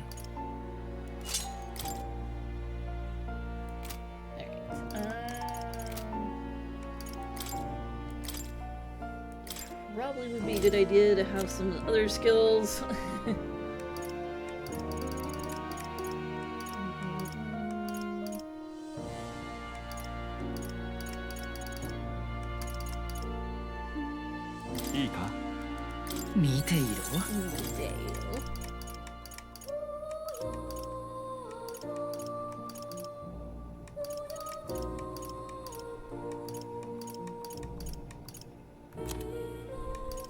隠し技だ。これを使えばいいか？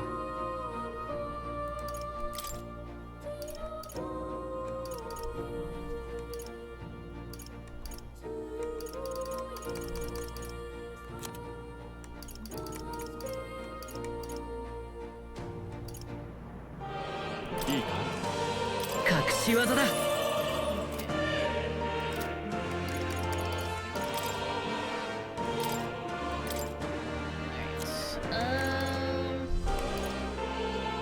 これならこういう手も。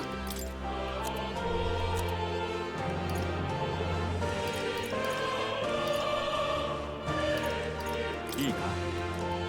準備は万端です。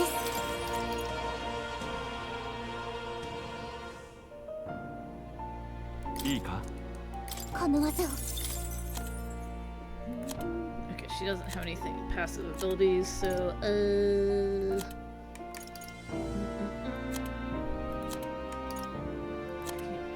do really much.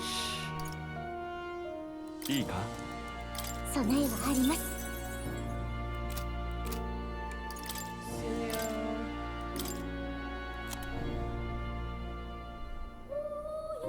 いいか。これかな。いいか。こういう時はいいか。この技で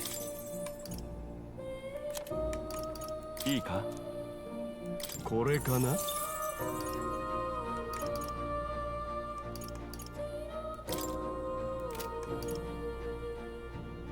Okay. おや、また来るといい。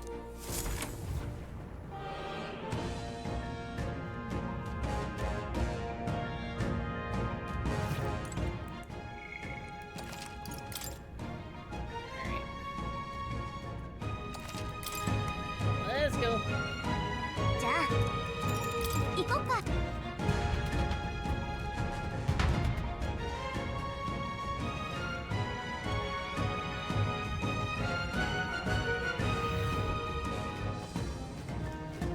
Oh yeah, everything's kind of funky now.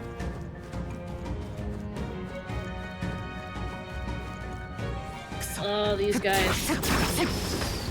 Hate those. やったー、成長したみたいよ。キャッキャッキャッカッセッセッテンセッカッ Big angry murder hornets. 育ちます。 Just in case.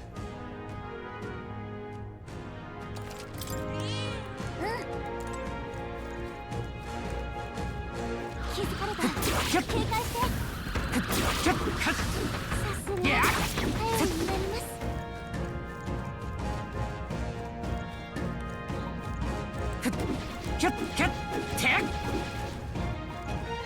Dang, coward. 気づかれたわ。気をつけて。使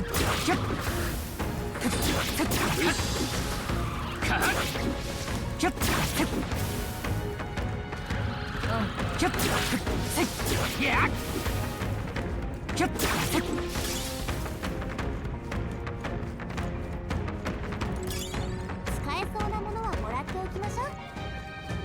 このまま押し切る。どんどん育ちます。 It's a tooth.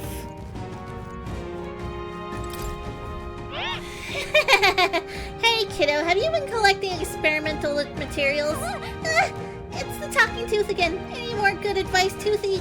Kill monsters to get a heap of experimental materials, then use those materials to make masks and vessels.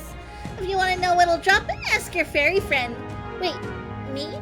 Is it suggesting I can figure that out when I analyze monsters? If not, here's a crunchy tip. Why defeat monsters for them when you can just steal them? White masks and talisman are for super special experiments. Be the mad scientist you always wanted to be. Go nuts, champ!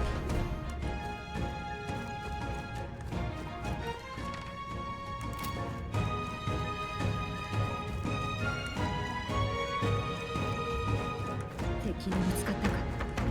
気を抜くなよ。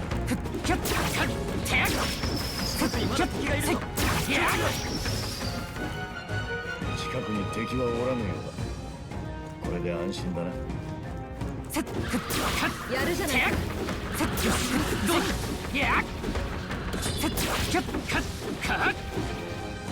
気をつけて。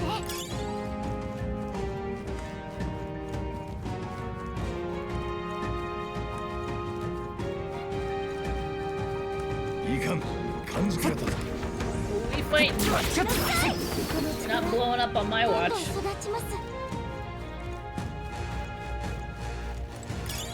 この装備そろそろ使えるかもな。見つかったようです。警戒を。よし、敵はもういないな。一気に攻める。よし、いい感じね。いいもの見つけたわね。Alright, what are we looking at here? 敵に見つかった。警戒しろ。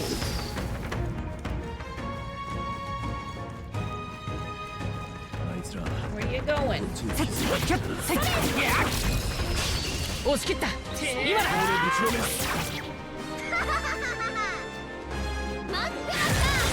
God damn! She really put the pedal to the metal there. 大技行くわよ。頼んだよ。絡めてで行くわ。いいわよ、ジュナイ。プリンス。追加したわ。燃えろ。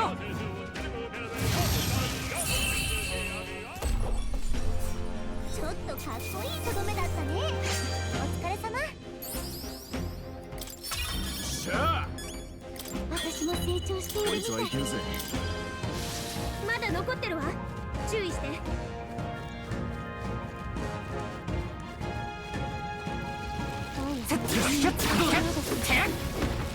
一気に攻める。敵だわ。 It's here. I'm sure the presence I'm sensing is the bounty we're searching for.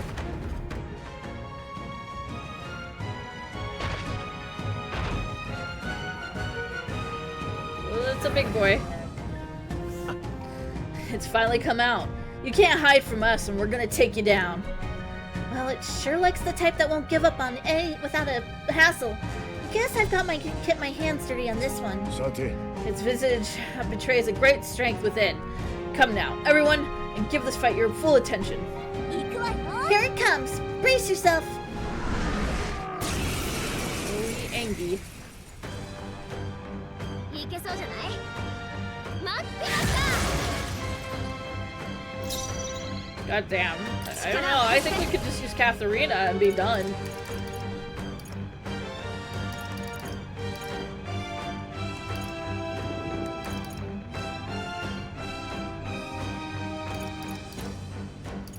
Thinking. やろう。これを使えば。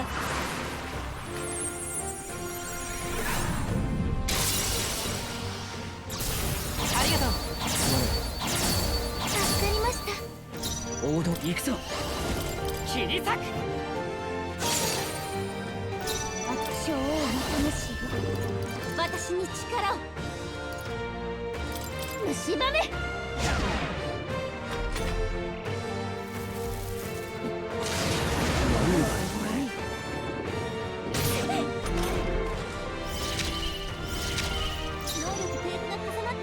一緒に騒ごうぜ。頼んだよ。おら！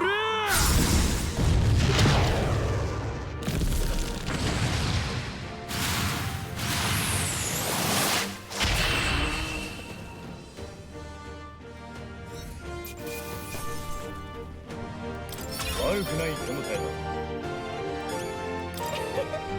やりました。強くなれたみたいです。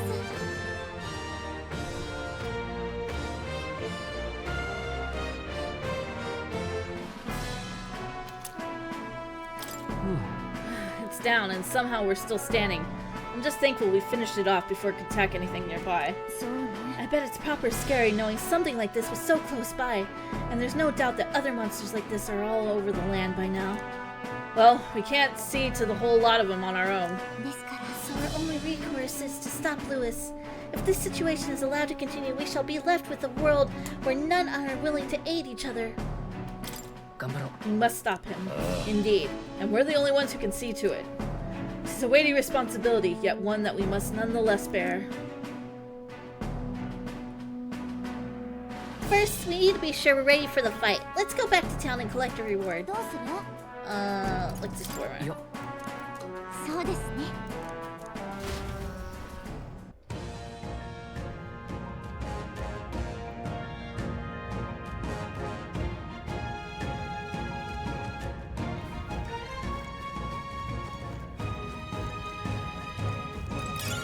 使えそうなものはもらっ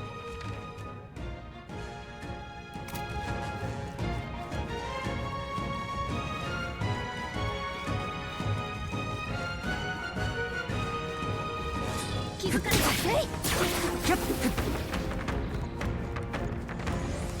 使えそうなものならもらっとけよ。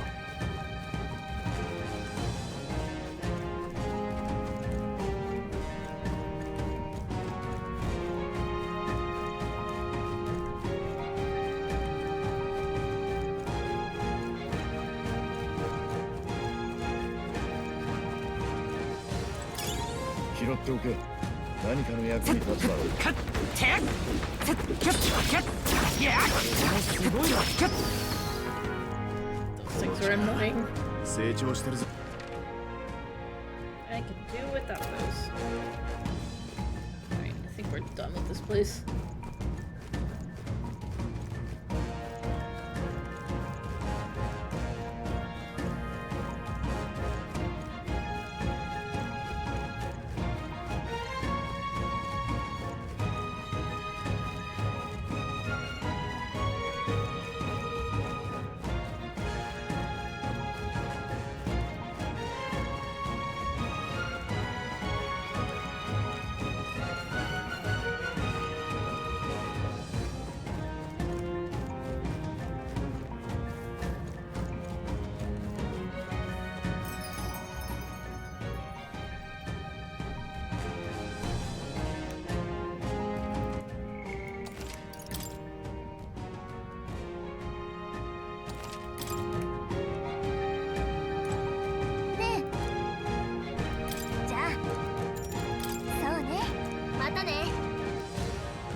Get those husbandos, Linty. Back to the Grand Trad Tavern. We've yet to report in about that bounty in the woods, correct? 'Twould be a shame to do all that work and not collect our just rewards. Congrats on the old man. I appreciate the extra funds, but when I think about how many hulking monsters there still are out there, I can't say I'm thrilled. We'll just have to take it one hulking monster at a time then, love. Helping the people with them should be a priority. He's about to hold hands with Kogi without gloves. Oh my god, how scandalous. They do more than that in my head. Let's go give our report on that bounty soon. What should we talk about? Even though victory was ours, that fight has left me with a bitter taste in my mouth. Being Parapus same as him, I can see what he's on about, and that rage towards the other tribes. I'd be lying if I said I don't want to dole it out without taking him any responsibility sometimes. However twisted his ways may have been, I do not believe a person such as Lovelace would have announced his candidacy if he didn't truly believe he was benefiting the people. That means the one who took advantage of that sentiment was Milo, the bastard. I won't hold back with him next time. Maybe like kissing on the cheek, of course, yes. For to challenge Lewis, we'll have to hone our magic and abilities as much as we can manage. Perhaps we should make use of the Colosseum and stretch our limits of our powers here. I thought myself utterly exhausted, but this meal is delectable. I shall sleep well after such a feast.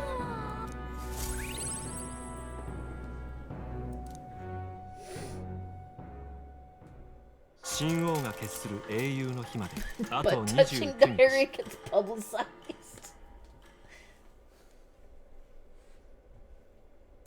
Hora.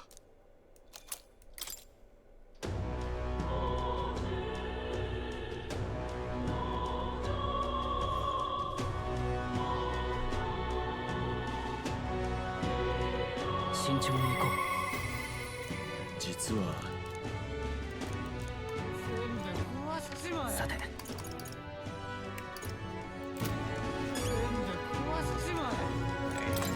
check something.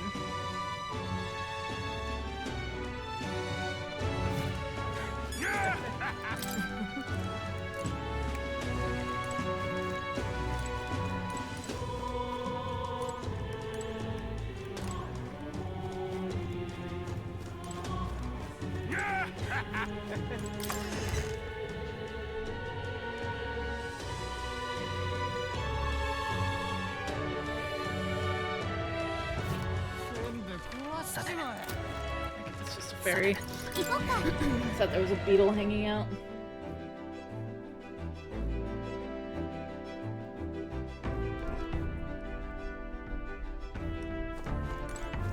It's today, Thursday.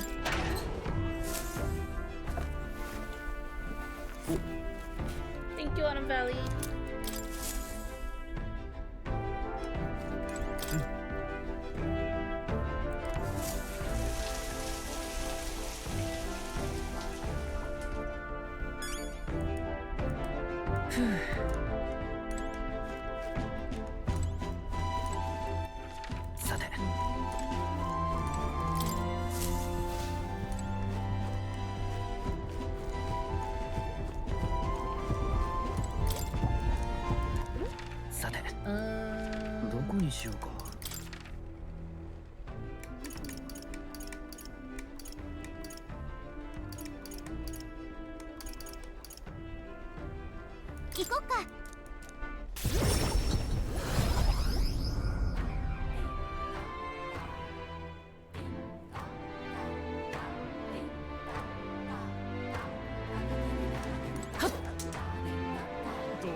That would be pretty funny, actually. I'd pay to see that. Just skating around, skating by.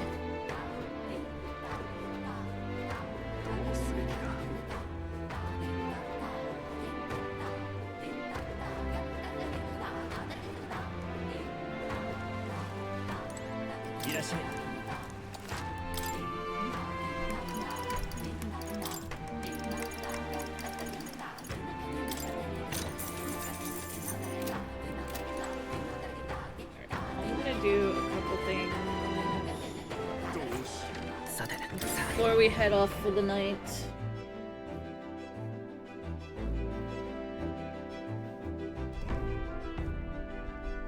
No, actually, we'll deal with them tomorrow.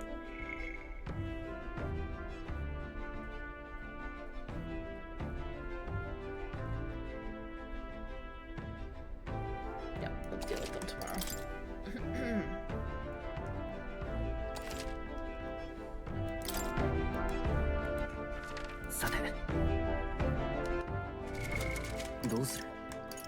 Oh, you follow this person.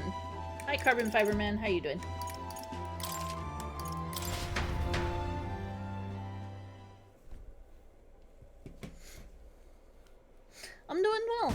asking.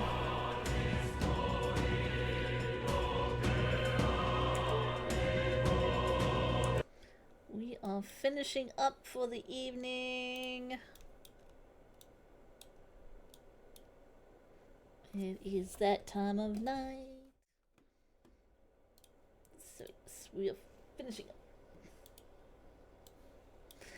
Anyways. Thank you, Lindsay. Oh, hey there, boyo. Appreciate it, as always. Why did the raid send you to someone who wasn't being raided? I don't know. Good. I wish I had answer for you. Anyways, thank you all for joining me tonight. As always, I appreciate it. Yeah, we'll be back tomorrow to continue on. Yeah. We'll continue things on, and then yeah, I guess we won't be finishing the game this week. We're getting there. We're getting there though. As a forewarn. We might actually end. We might. I don't know. Anyways, if you're new to my channel, hello and welcome. I stream every day except for Saturdays, which means I will be back tomorrow. And you can follow my schedule on my social medias and my Discord. I post them, my schedule on there every Sunday, and you can find them there. And yeah. I'm actually gonna make that one command. I'm like looking at it, I'm like, I need to make that one command. Anyways, oh, you did. Oops. Sorry, Bull. We'll pretend mine isn't there. Anyways, yes, we're gonna go raid.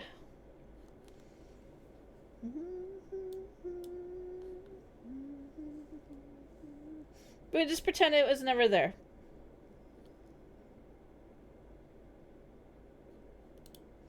It was never there to begin with.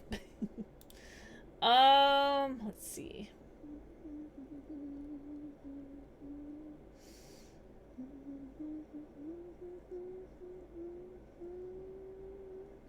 We're gonna go say hi to Panzer because it's his birthday. So we're gonna go wish Panzer a happy birthday. Thank you, Bull. And yeah.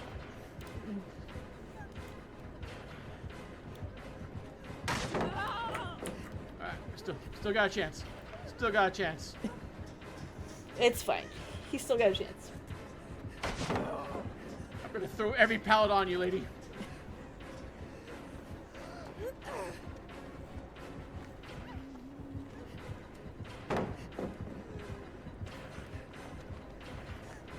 Throw all the pallets.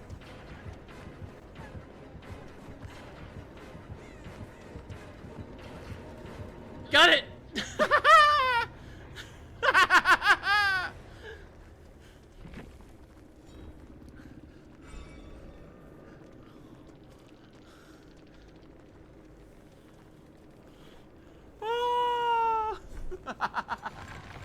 I can't believe I did that.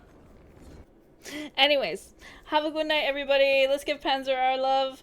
And I will see you all tomorrow. But for now... yeah, that one's perfect too. That's good. But for now... Bye-bye for now.